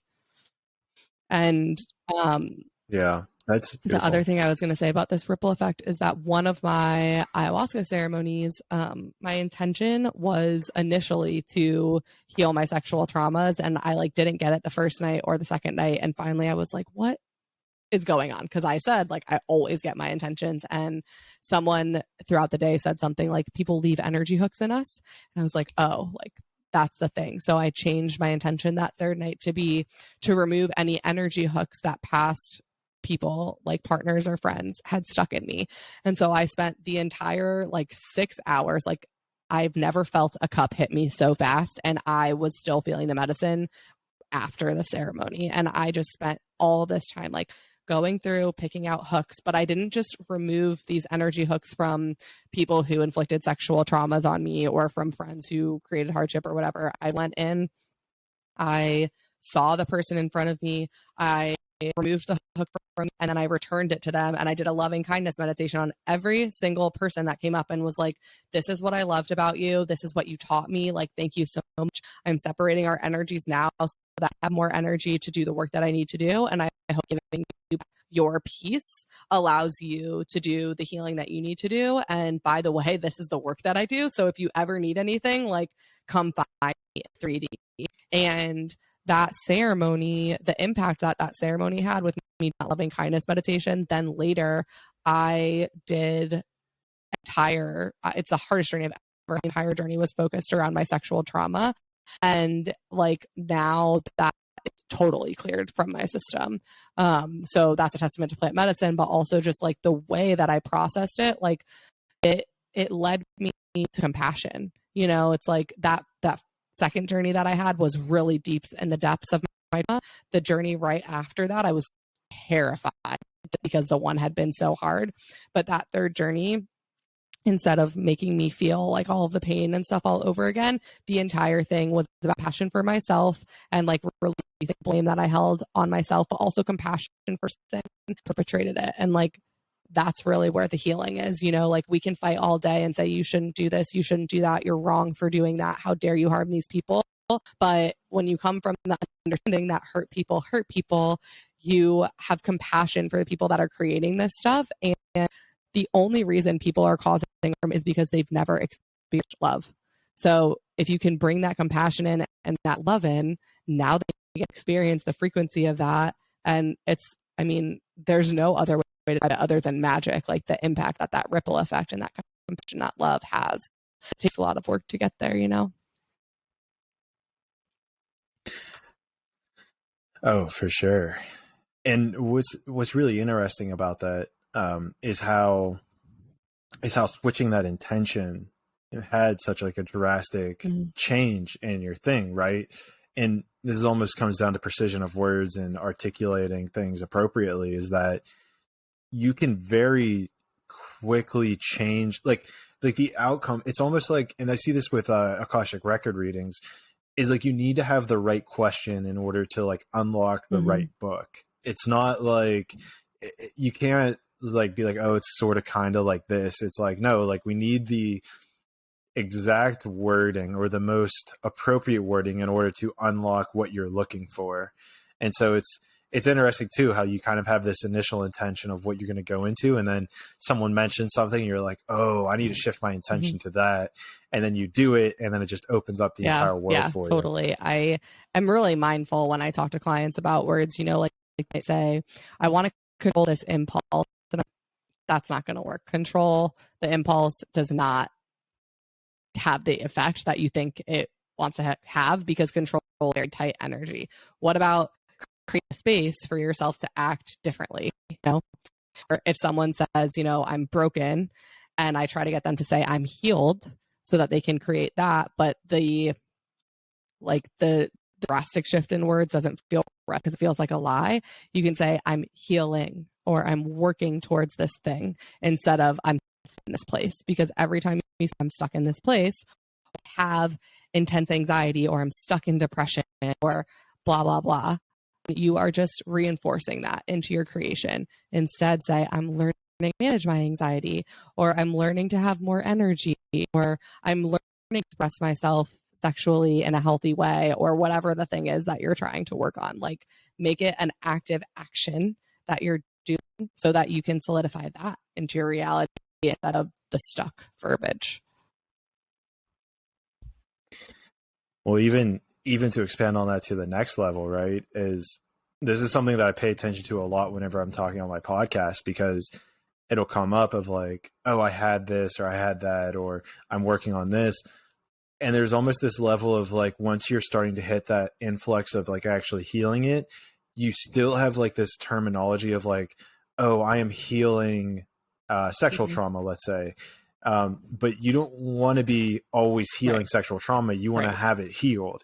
So there almost needs to be this verbiage flip that you get to where it's like, I have healed, or I am healed from this thing. It's like, work through the process of doing it. But then as you shift from like, I'm stuck in sexual trauma to I'm healing my sexual trauma, eventually you will reach the place where saying I've healed it doesn't feel like a lie. It feels like the next step that you're trying to act. And if only you could start saying that, it would be true. All right, what's up, guys? We're back. Had a little bit of technical difficulties. Decided to actually close that out this time before it got too bad, because in the past I've tried to power through it, and this time there was a voice in the back of my head that was like, let's address this now. Yeah. So we were talking about just like intention of speech and how your words are magic, I just lost you. And you should use them intentionally. Are you there? Yeah, you can't hear me? Okay, I hear you now. Oh, no. Oh, geez. Just, I guess should we just go with it? Just go with it? I guess just go with it. I guess we can always record a different one if it absolutely sucks. Okay, the one thing I'm noticing now is your voice is a little close to the mic. It sounds like it's coming out like very reverb. There it is. That's good. That better? Okay. Yeah, there we go. Okay, guys, we're back. You're going to cut all that part out. I don't know. Maybe we'll see. We'll see what it sounds like post-production. But now we're back. Now we're officially back. Do you remember what we were talking about? We were talking about using words intentionally. So instead of saying like, I'm stuck in this place, say I'm getting out of this place, and then saying I am out of this place as it feels good to you. So just like being mindful that the words that you're saying are creating your reality. And if you say something and it makes you feel like sad, maybe try to shift it into something that makes you feel hopeful. And, this kind of walks the line of like, okay, well, I'm not speaking my truth if I say that, but it's like, know what you actually feel like and know what you would like to feel like, and know in every second you're creating the new thing that you could feel like. And when you say those words, it's not that, we're asking you to say something that doesn't feel resonant. It's just to say something that both feels resonant and feels like you're moving. Like, our words, I feel like, should always indicate that we're shifting something. As soon as your words start to say that your energy is stuck, your energy is probably stuck. So do something to get it moving. I think there's a powerful thing you said there when you mentioned say what feels good. And that's something that the one that's coming to mind is like stepping into divine masculine energy, where I never really knew what that looked like. And so, my progression was kind of from like, I'm not in my divine masculine to I'm learning how to step into my divine masculine. And then, you have this like pattern where then you kind of start to realize, and I think I was on a podcast where someone actually said, oh, we have like our first like male guest, like finally welcoming into the divine masculine or something like that. And it was funny to hear it because I was like, like maybe I am in my divine masculine now. And it goes back to exactly what you were saying, where it's like you'll feel either the reflection from somebody else or you'll feel it kind of within yourself when it's like, I don't think I'm healing that anymore. I think we're at the point where that is healed. Mm-hmm. Yeah. And like the other piece of that too is, like I don't ever feel like I'm done doing anything, only because I'm always expanding, not because I don't feel enough, but because I know that there's always more to digest. There's always a different perspective, and that feels expansive to me. That doesn't feel like, the old Jessica that would be coming from a perfectionist perspective where it's like, I'm never enough. It's like, I'm enough and everything's fine. And I understand this wholly. And also, there's more. And there's more. Mm-hmm. I feel like that's also, and this is what's interesting, and this kind of ties into my previous ayahuasca experience, which is the idea that there's always more. Like, I feel like once you start this journey, you kind of I'm projecting here. I got into this mentality of like, okay, there's another trauma. Like if nothing's perfect in my life, there's another trauma, there's another something. And what came up in my ayahuasca experience was kind of that can also be limiting in your growth, because there's beauty in the process. There's beauty in being at each stage in evolution. There's beauty in where you're at, the challenges you're going through in this present day, and kind of that evolution, if you will, of getting to that next step. And it's to almost embrace that beauty and along that journey. Mm-hmm. Yeah, totally. And that actually, to me, is something that ayahuasca really taught me, and like me accessing more divine feminine really taught me. It's like the full spectrum of experience is beautiful. And of course, I would hope that like no one would ever have to experience any trauma. And as you start to heal stuff, you can really experience like this sort of tragic beauty in things that are sad. And it's from the perspective that like the human experience is magical.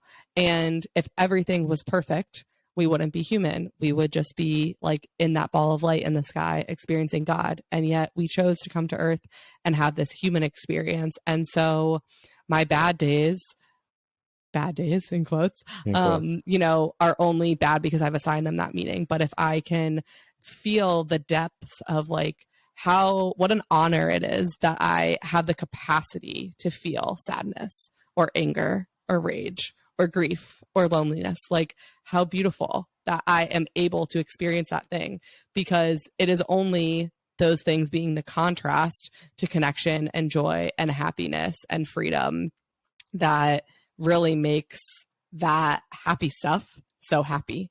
It's like love is always pure and will always feel good, even when we don't have to experience pain. But like the dichotomy between those things that we are able to experience as human is what creates that magic. And the feminine energy is really like the appreciation of that full spectrum of the experience. It's like, stop trying to shame away the things about me that I don't feel like are the most beautiful. Find the beauty in them and appreciate them. And that's something that I don't know where I'm going to go with that. I was more interested in sitting around with the idea of like the good versus bad, which I feel like is difficult for people to kind of wrap their head around, which is the idea that there is no such thing as good or bad.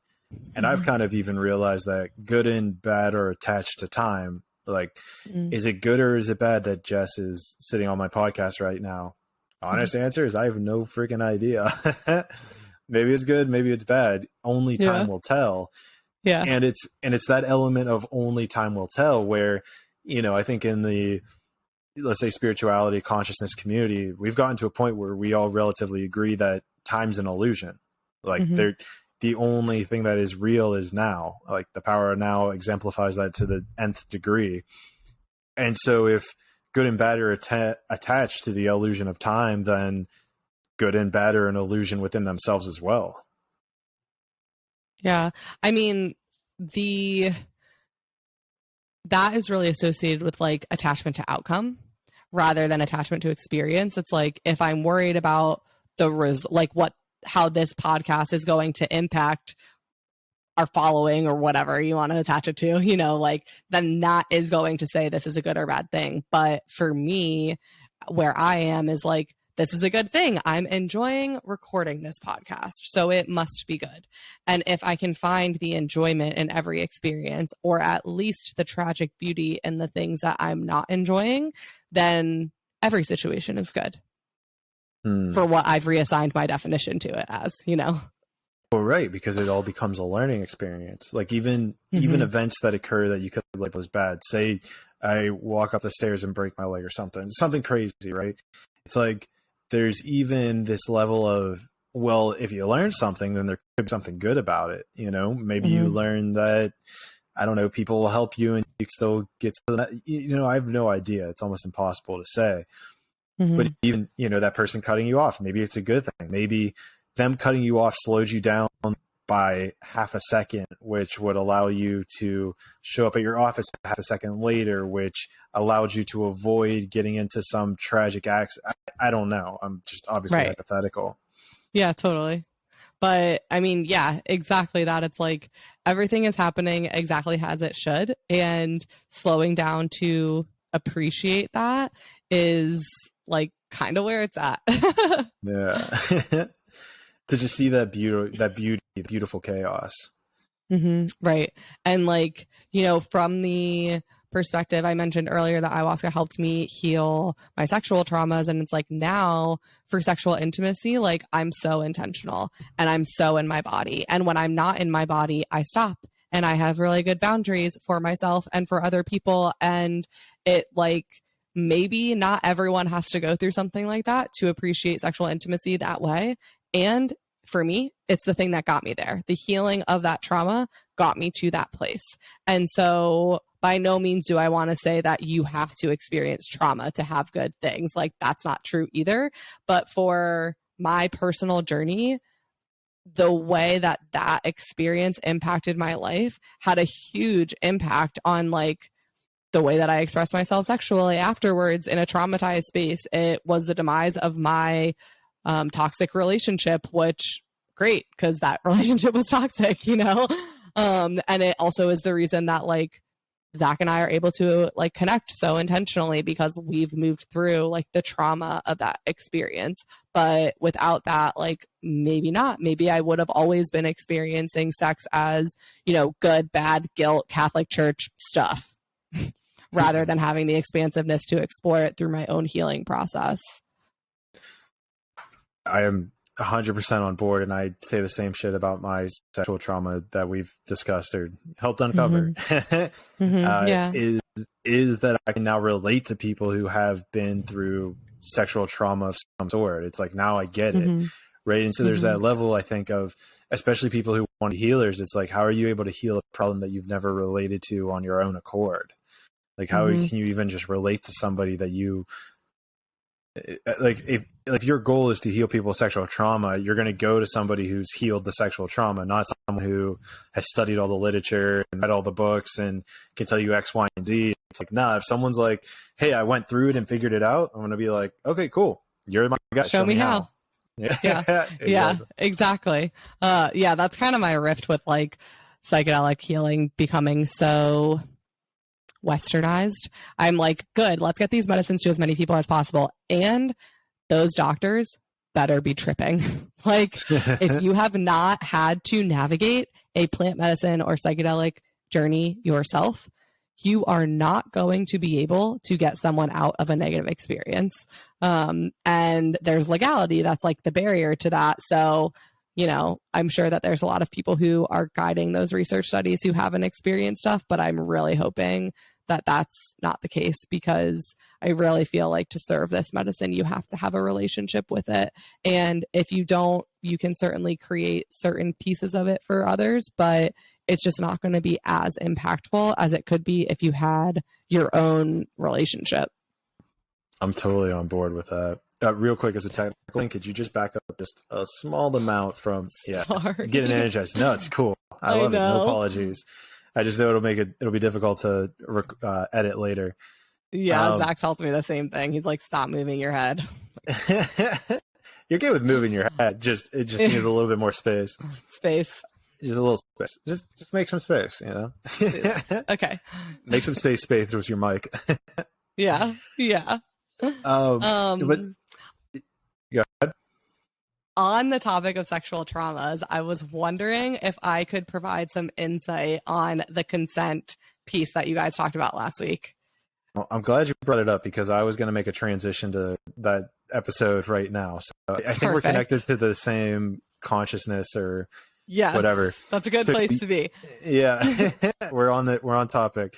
It's funny because I was sitting here for a little bit. I was like, I really want to bring that up, but I don't want to force it. So let me can we work towards it? And we started talking about sex, ayahuasca. I was like, all right, let's bring it up. It's funny because you made a face. So I was like, all right, let's do it.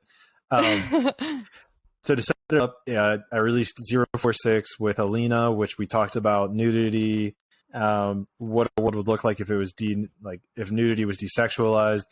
And honestly, I was still had some questions that I wanted to dive into with that. Luckily, Jess heard the episode and was like, okay, I wanted to be a third person in this conversation. Can we talk about this? And so let's dive into it. I'd love to hear what your perspective was of what piece of that conversation you want to talk about and then what your opinion is about it. So the biggest thing that I definitely wanted to talk about was just the consent piece, because you guys had this conversation back and forth about well, yes means yes, but sometimes no means yes. And so I want to, having come from a significant, I lost my virginity by being raped. So I'm really mindful of the consent piece, because one of the things that I feel like the reason that I had that experience is because there was no concept of consent. So I don't feel like it was a malicious act. I just think it was an act of omission kind of. But that doesn't change the impact it had on me, But in that topic, the yes is yes and no could mean yes, I feel like can be very problematic. And so I feel like when you don't know someone, when you don't have a relationship with them, only yes means yes. Anything other than a clear yes is no. And so as you start to build a relationship with someone, then you can kind of read their energy, tell, maybe you've had previous conversations of the fact that when I say no in this way, I'm being playful, da da da da da. But I think that the people running into problems is that they think that these no's mean yes. And the other thing that really came up for me when you said that is maybe the reason these no's seem like yeses is because they eventually result in the act. But for me, after my rape, the next 20 people that I was intimate with, I was saying no until I just got tired of saying no. And so my no wasn't firm enough. I wasn't able to leave the situation because my system was in freeze because of the trauma that I'd experienced. And so I was saying no, but I just gave up because they kept pushing. And so what I would say is that unless a yes is a yes, it's a no. And no words is still a no. And the other thing that can be really helpful is this stoplight method, ironically. Love it. that I've learned recently. That red is absolutely not. Green is go. Yellow is go slowly because I'm unsure. And so then, and because no is a pretty severe word, a lot of people, a no is hard to say. And that may be from upbringing, it may be from past sexual experiences, it may be because I want you to like me, so I don't want to say no to you, But if we use the green light or the stoplight method instead, green says, I fucking love this.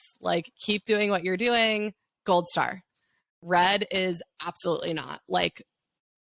This does not feel safe for me. This does not feel good to me. I don't want to be doing this. Yellow is I'm unsure. We can keep playing.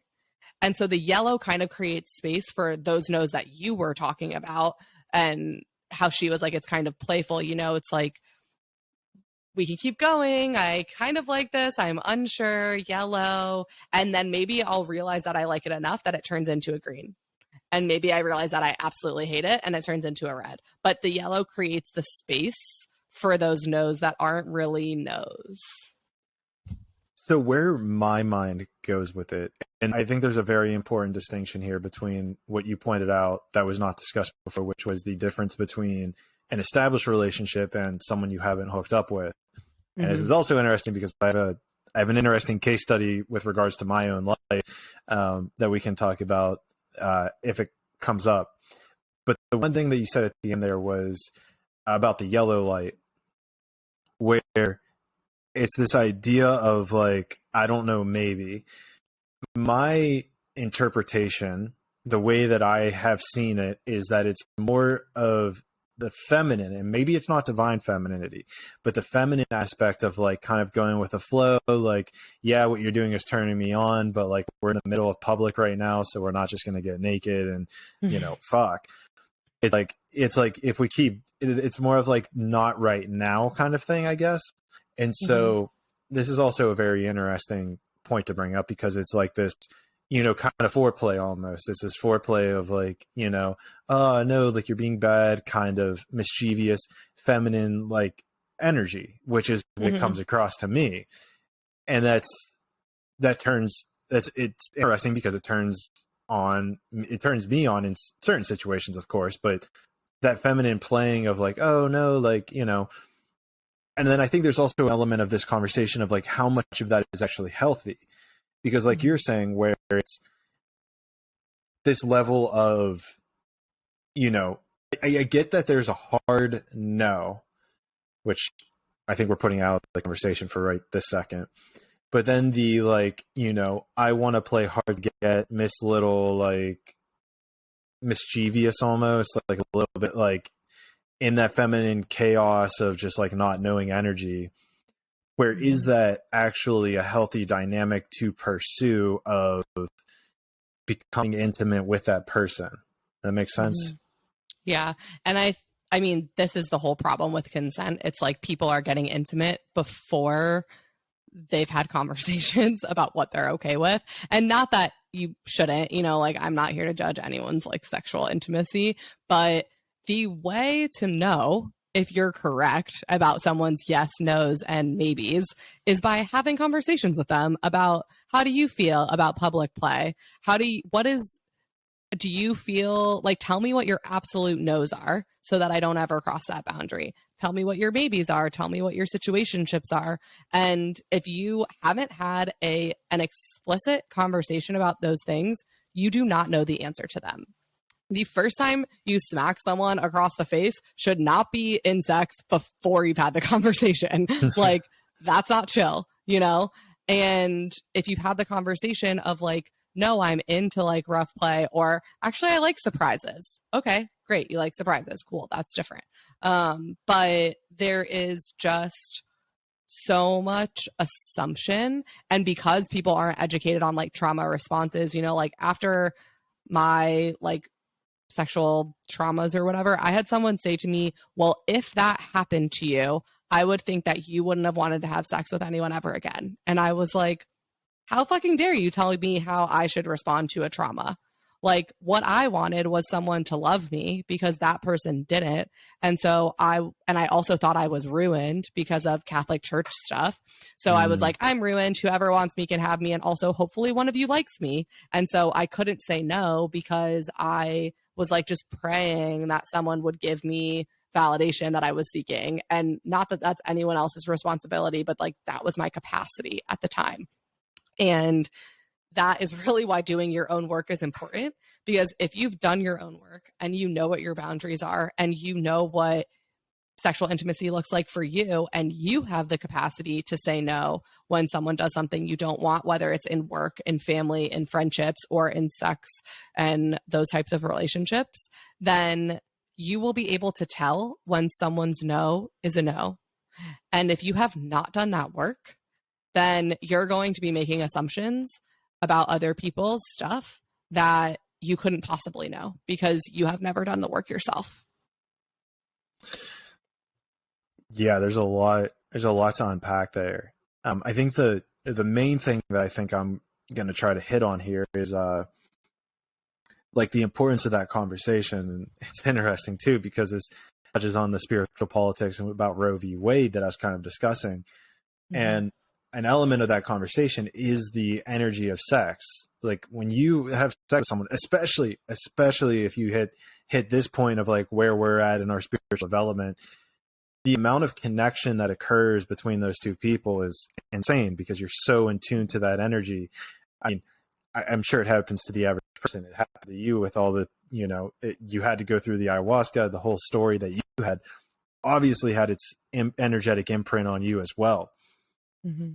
And what's interesting too is that this comes back to the intention setting that we were talking about. It's like, what is your intention for having sex with this person in the first place? Like, is it just for fun? I mean, like, by all means, if it is, but at least communicate that, right? And where this gets super fascinating, and it was probably a trauma response of mine in some way, shape, or form, but there was a girl who I was with for 6 months and we never had sex. And she was actually the one before, like, the whole thing that we had, discussed and I've brought up before. And it was interesting because there were so many times where, we got physical in a sense, got completely naked, same bed and everything. And it happened like 5 or 6 times where like we still wouldn't have sex. And it was like breaking my brain as like becoming this internal struggle of like over rationalizing, overthinking, like, do we need to do this? Like, do I need to try that? Do I need to have this? As opposed to getting to this point of just being like point blank, like, what's going on here? Having that mature conversation of like, okay, why is it that we've ended up naked, in the same bed 5, 6 times, and yet for some reason we just haven't had sex about this, and actually having that conversation. And I know that I had asked her at a certain point, but like the answer just wasn't, it wasn't genuine. And I mean, obviously, don't get me wrong, this is coming back to a person, myself, I'm speaking of myself, who was, not in the healthiest situation with my mental capacity around women and the female male dynamics. But even just being able to come to that comfortable spot of being able to ask the questions, like, it's like, why aren't we doing this? Like, we've been in this situation. And it's crazy too, thinking back on it, because this is something I probably never shared on a podcast, because I can already hear like the, the alarms going off of, how do I want to articulate this? Like, I even like mentioned the other one where like where Alena was like, just running around naked in the bed. And it's like, I can already hear the alarms of like, okay, we're with a girl for 6 months and like, you didn't hook up, like, the whole simp, culture of it. But it's so fascinating to even like explore on this side of things now, where it's like, and this is where I wanted to go with it, is like, I'm so comfortable with who I am, like what I'm about, where I'm going and everything, that I'm cool talking about this. Like if someone were to come in my DMs from that conversation last week, or even this conversation, it's like, and were to air those things, I am now so self-aware and aware of where that person's coming from, where I'm like, okay, I get it. I know where they're coming from. That's not me. It's cool. We'll just like move past it. And I guess the crux of this is to be able to have those conversations, those honest and open conversations. Yeah. I really feel like, I mean, I wish that I had this knowledge like my whole life until the past 2 years, but like, if you can't talk about sex, you shouldn't be having it. That's a great area. And I feel like that is what we should be learning in our sex education. Not like, don't have it, you'll get pregnant or an STD and die. Like, if you cannot have a conversation about sex and what it is to you and what it is to the other person and what the expectations are before and after and what you like and what you don't like and what your boundaries are, you shouldn't be having sex. And, I understand like the energy of like meeting someone random in a situation and just like letting your hormones take over, and like that's exciting and that's healthy in certain ways, and like that's fine. But in general, if you can't have those conversations, then you don't even know what your boundaries are. And so then when you get in that like one night stand situation, you won't know when to say no. The number of times that I wanted someone to use a condom and they just said they didn't have one. And I was just like, whatever, like I should have kids or an STD and I don't. And like, thank God, like that wasn't part of my process. But like the fact that I wasn't comfortable talking about sex, like I wasn't able to stand up for myself and say, that's a firm boundary for me. And it was a firm boundary for me, but I wasn't able to talk about it. So I shouldn't have been engaging. And like, I am so grateful that I didn't have to go through some of the stuff that other people have to go through. But like, that's why people get into situations of like unplanned pregnancies and like STDs and all this stuff, because like they don't have the ability to have those conversations about testing and like protection and how would you feel if we accidentally got pregnant and had a baby? Like, do we have the same views on abortion, you know?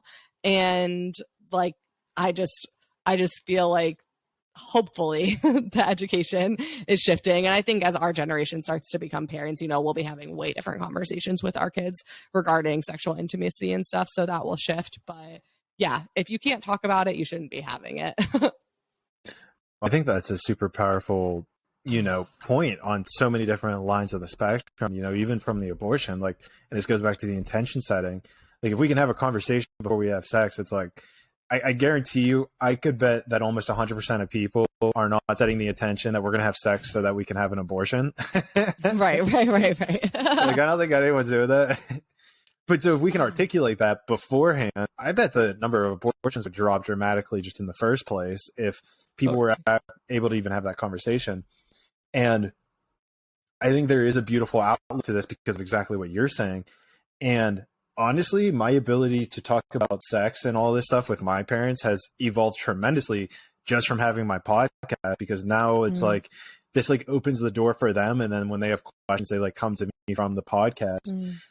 But so what's fascinating is even looking back this generational speaking, my mom, I know that I think it was in college. It was either in high school or college. I can't remember exactly, but she got an assignment from her teacher or professor to go home and talk to her parents about like what are the questions that you would ask your parents about sex if you had them. And I think one of the questions my mom asked her mom, my grandmother, was like, who teaches sex? And her grandmother said that she's supposed to learn my grandmother said that my mom was supposed to learn sex from her peers. That was where she was supposed to get her yeah, right? Like, whoa, the face you're making. That is like the last place that I would want my kids to learn about stuff. Right? Actually, last place might be Catholic school and then peers and then. But so it's this dichotomy, right? And like it's even interesting growing up where I don't really ever like, I feel like there was a book that my parents gave me and they were just like, hey, if you have questions, ask. But it was never like this, like, okay, like here's potential outcomes. Here's the energy exchange that occurs whenever you have sex. Here's like the power of setting intention, you know, like, and I just think it was so lost on their generation. Like it was so lost on the generation before them that it got transferred to their generation. And then now I feel like our generation is finally is the wrong word. It all happens in divine timing. Our generation is starting to hit that gap of actually having the mature conversation, the more enlightened conversations around sex that humanity has been craving and dying for. Yeah, totally agree. It's time, you know, it's like from the chakra perspective, our sexual energy center is the same as our creative center. And like, if we want to be creating a world that is beautiful, our sexual energy has to be flowing. And it doesn't mean we have to be like having sex with everyone we see, but it certainly means that we can't be sexually suppressed or shameful, you know?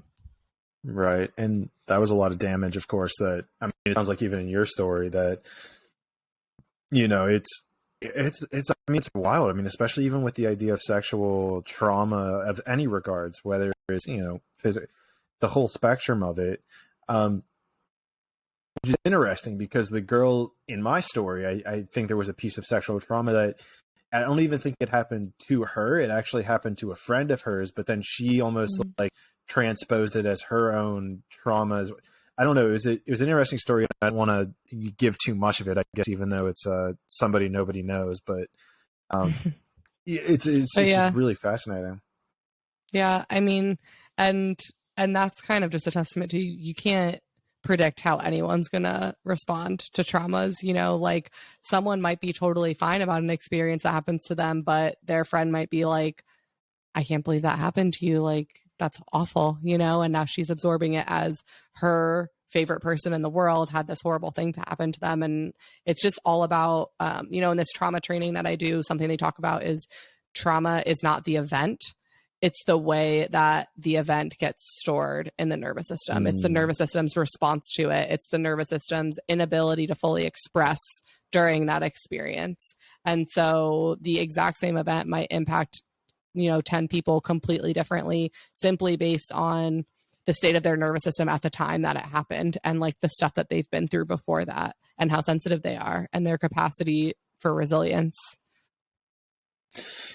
Yeah. And I think it comes back to perspective as well. I mean, what's your perspective on whenever this thing occurred? And I think you were kind of alluding to that with the parasympathetic nervous system is, are you in that fight or flight mode when you heard this thing, when this thing occurred? Or were you more of this mindset of just like, okay, it is what it is. Like, we'll learn the lesson from it and move on. Because that's what shifts your reality. Yeah, totally. I mean, like, that mindset of everything being a learning experience, if you can really internalize that, it honestly changes like everything. And not that plant medicine is the answer for everyone, and certainly there are people who should not be doing it, and there are healthy and unhealthy ways to be doing it, but like that work is really what allowed me to like internalize these things that I know.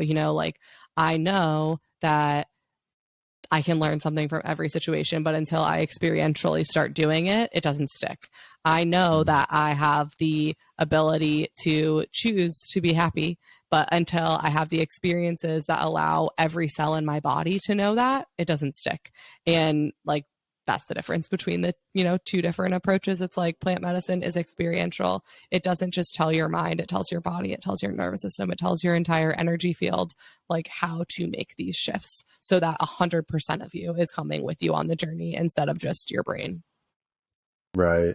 It's pretty powerful. Was there something else that you want to discuss from that previous?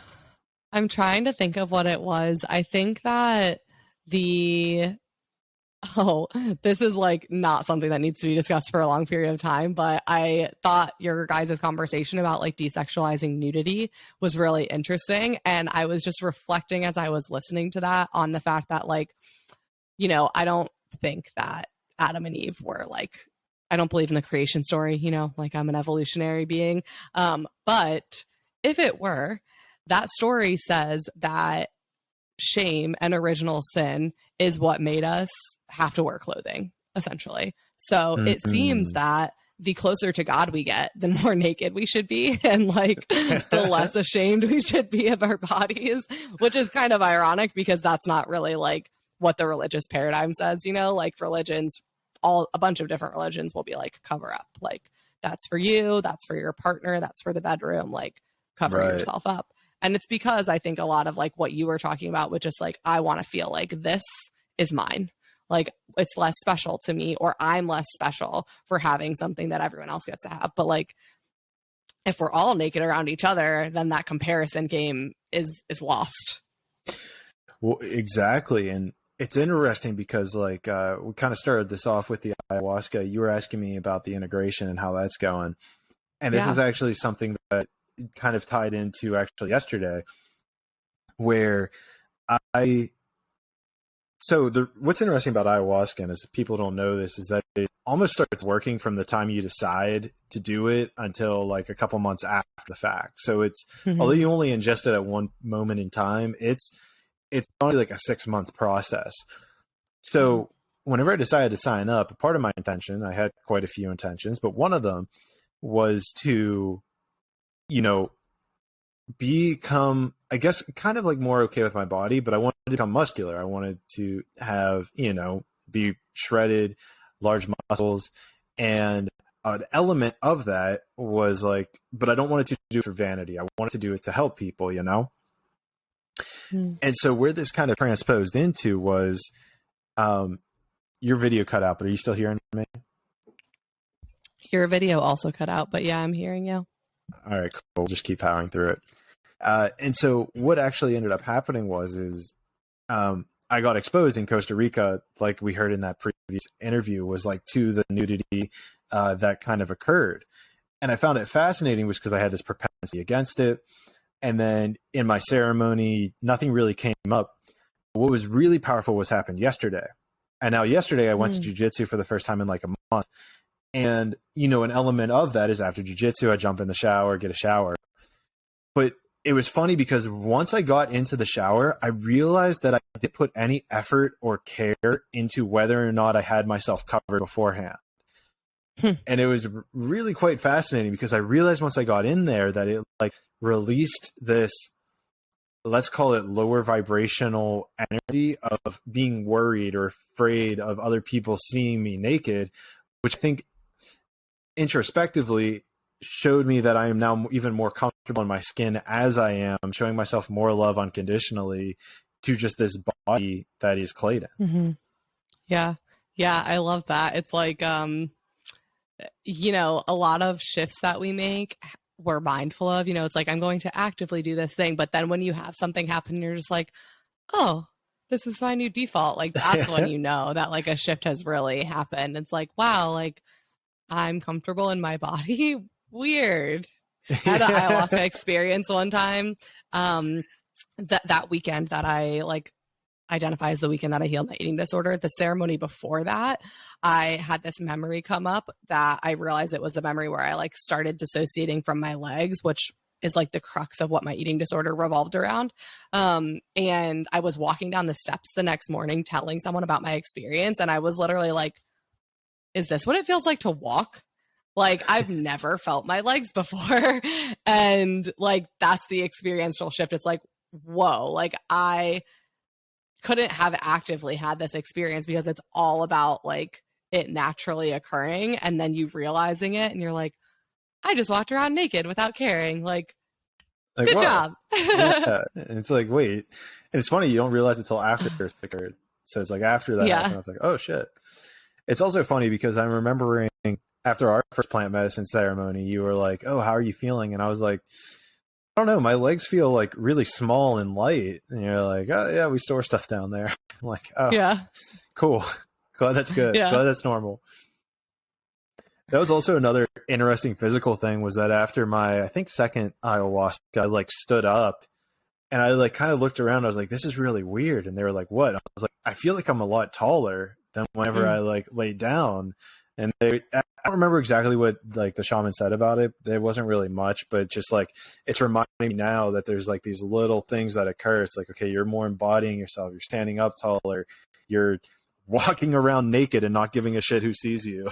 Like, yeah, exactly. It's all about creating like new baselines of functions. Like if I don't have to waste my energy being worried about, you know, do I cover myself up on the way to the bathroom or waste my energy being worried about, you know, exactly how many calories are in my food or waste my energy being worried about that or whatever.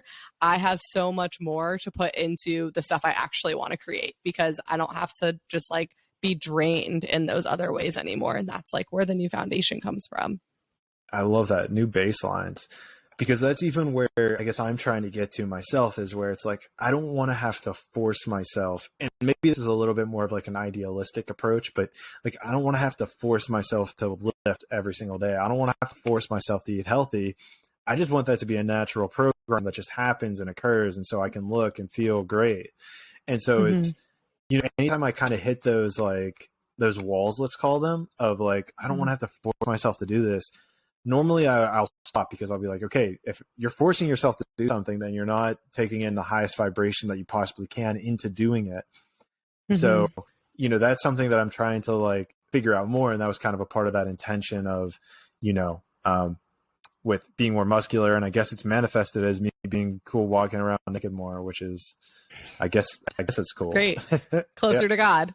Closer to God. Yeah. Less sin. I think, I think that is amazing. It's like something that I've learned throughout this as my masculine and feminine energies have like rebalanced, because I used to be like strongly wounded masculine and totally dissociated from my feminine nature.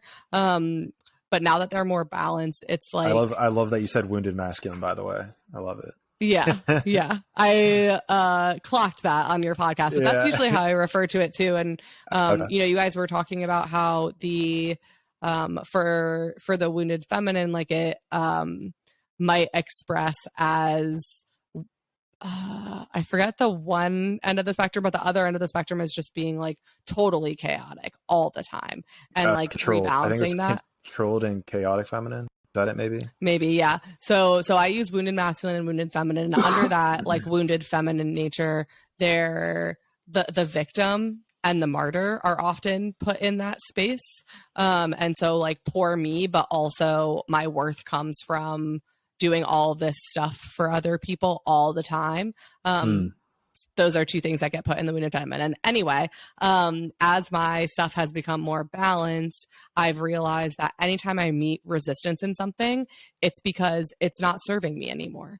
And so if I am going to the gym like 4 or 5 times a week and weightlifting, that's amazing. The second it starts to be a chore for me to start doing that, maybe there's an alternative version of exercise that I could get excited about and that would nourish like a flow state. Because if I have to be like forcing myself to do something, if I have to force myself to work with a client and I'm dreading it, maybe the energy exchange isn't good. Maybe a client is using more energy than I've asked for, and there needs to be a conversation about that.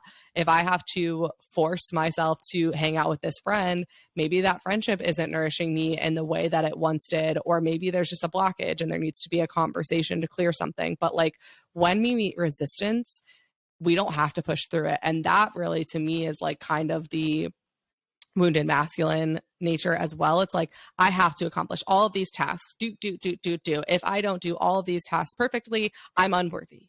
And it's like, okay, well, it is good to eat healthy and to exercise, but does it have to be so strict? Or can you incorporate flow and the masculine piece of that be like, I'm going to work out this often during the week. And the feminine piece is what type of workout feels good to me today. Yeah, I love that. And another way that I've been looking at that comes back to the intention and then the doing, where it's like, that setting the intention is almost the masculine, but then how it's done is almost where that feminine comes in, and allowing space for, I don't know. It's like, all right, I'm going to set the intention that I want to get, muscular and ripped, but now I can apply my masculine knowledge of going to the gym, doing all these things. But I believe that there has to be some element of feminine energy that's like this like unknown way that you don't know, that nobody knows, because we've all been doing it according to science and according to the rule book. But there must be this like unknown way to get to that desired outcome that you're looking for without having to force it. And it's probably, and where it comes back to like 20% of result, or 80% of results come from 20% of the effort. It's like, you don't need to go and put in 100% effort, because you're not getting, it's not the best return on investment. Yeah, totally. A long time ago, I was listening to this podcast. Now it's called Awakening OD. I forget what it used to be called, but it's by this woman named Jessa Reed, who used to be a comedian. Now she does like enlightenment coaching or something. But she uses this phrase that says, you can pick the movie, but you can't write the script. And so I can pick like what I want my life to look like, like what I want my family structure to look like, what I want to be doing with my life, the energy of being successful and stuff like that. But I can't like attach to exactly how I'm going to get there, because trying to write every line of the script creates so much tension around the outcome that there's no space for the miracles to happen. There has to be space for miracles. A beautiful way to put it. And it's reminding me of, is it episode 35? See, I don't know how I remember these episodes. Like, I was there talking about something, they just like, they pop in. It's, it's that you talked about in this episode. In episode 35, I'm pretty sure, with Christina, she was talking about like the energy of newness. And she was like, hey, like miracles are accessible to everybody at every point in time. The problem is that we get put into these ruts. We get up at the same time every day. We drink the same coffee. We get in the shower at the same time. We go to work. We do the same thing, that you don't allow any time for miracles. You don't allow any time for the randomness of things to come into your life. already have everything planned out, which is very masculine and probably in the wounded masculine. So where are you planning for miracles? And the answer essentially is that you can't plan for miracles. So you have to be in the energy of newness, whether it's picking up my water with a different hand, whether it's, I don't know, throwing something in the air randomly. It's like you got to do new things in order to expect new results. Right. Exactly. Yeah. And like we're so conditioned in society to like you should always be doing the exact same thing every day, 9 to 5, Monday through Friday, same job your whole life, like same partner your whole life, no new energies. And if you move, then good luck because you have to create all new stuff. And it's like that is so limiting. It's like, why can't I repetitively create expansive stuff? Like I did it once here, so why can't I do it again somewhere else? It's so silly. Well, and that's why I think like one of the greatest decisions of my life was to go out of state for college, because all of my high school friends, they pretty much, for the most part, I mean, not all of them, but most of them basically stayed within the tri-state area. And I just, like you're saying, like being able to go out of your comfort zone. Don't get me wrong. The first 2 months of living in Florida, like sucked. I didn't know anybody. I was, usually a social person. Not having social interactions was rough. But then over time, you start to realize, okay, like what are your intentions? Get out there, do something. And I created an incredible friend group in Florida. And then it powered me to go to San Diego because it was like, all right, let's do this again. Like this was chill. I'm pretty about this. And so it's super powerful. Yeah, I feel the same way. Like most people that stayed in Ohio. And I went to Ohio State, but then I went to grad school in New York. And then I lived in Philly for 3 years. And then I came here, and it's like the first move. I mean, I was depressed when I moved to New York. But as I started expanding out of that, like there's just so much exploration. And like I really feel, like I said, we chose to be human. So why would I not optimize my human experience? Like I want to experience as much stuff as I can because I'm here. And why not? Right? Why not? Just keep doing it. I mean, I think that's the best way to go about it. Yeah. Once you get a taste, it's hard to not keep going, Yeah, I think you just got to keep going until like your priority. I mean, that's even where I'm at now. It's like, with all this traveling, it's like, I think I found my balance about like 1 month of traveling, then 3 months I need to be in the States. Like there's got to be balance here because it's a lot not speaking English for like a month or two. It's like you get to a point where you're like, I miss English. Yeah, totally. And you're traveling by yourself, right?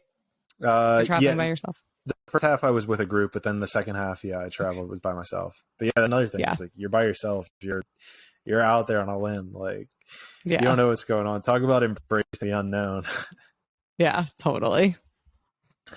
So I'm running out of things to talk about. Is there anything you wanted to bring up or any ideas, thoughts floating through your head? I think we went through a lot of stuff. We did get through a lot of stuff. We got to the bottom of a lot of things here. Yeah.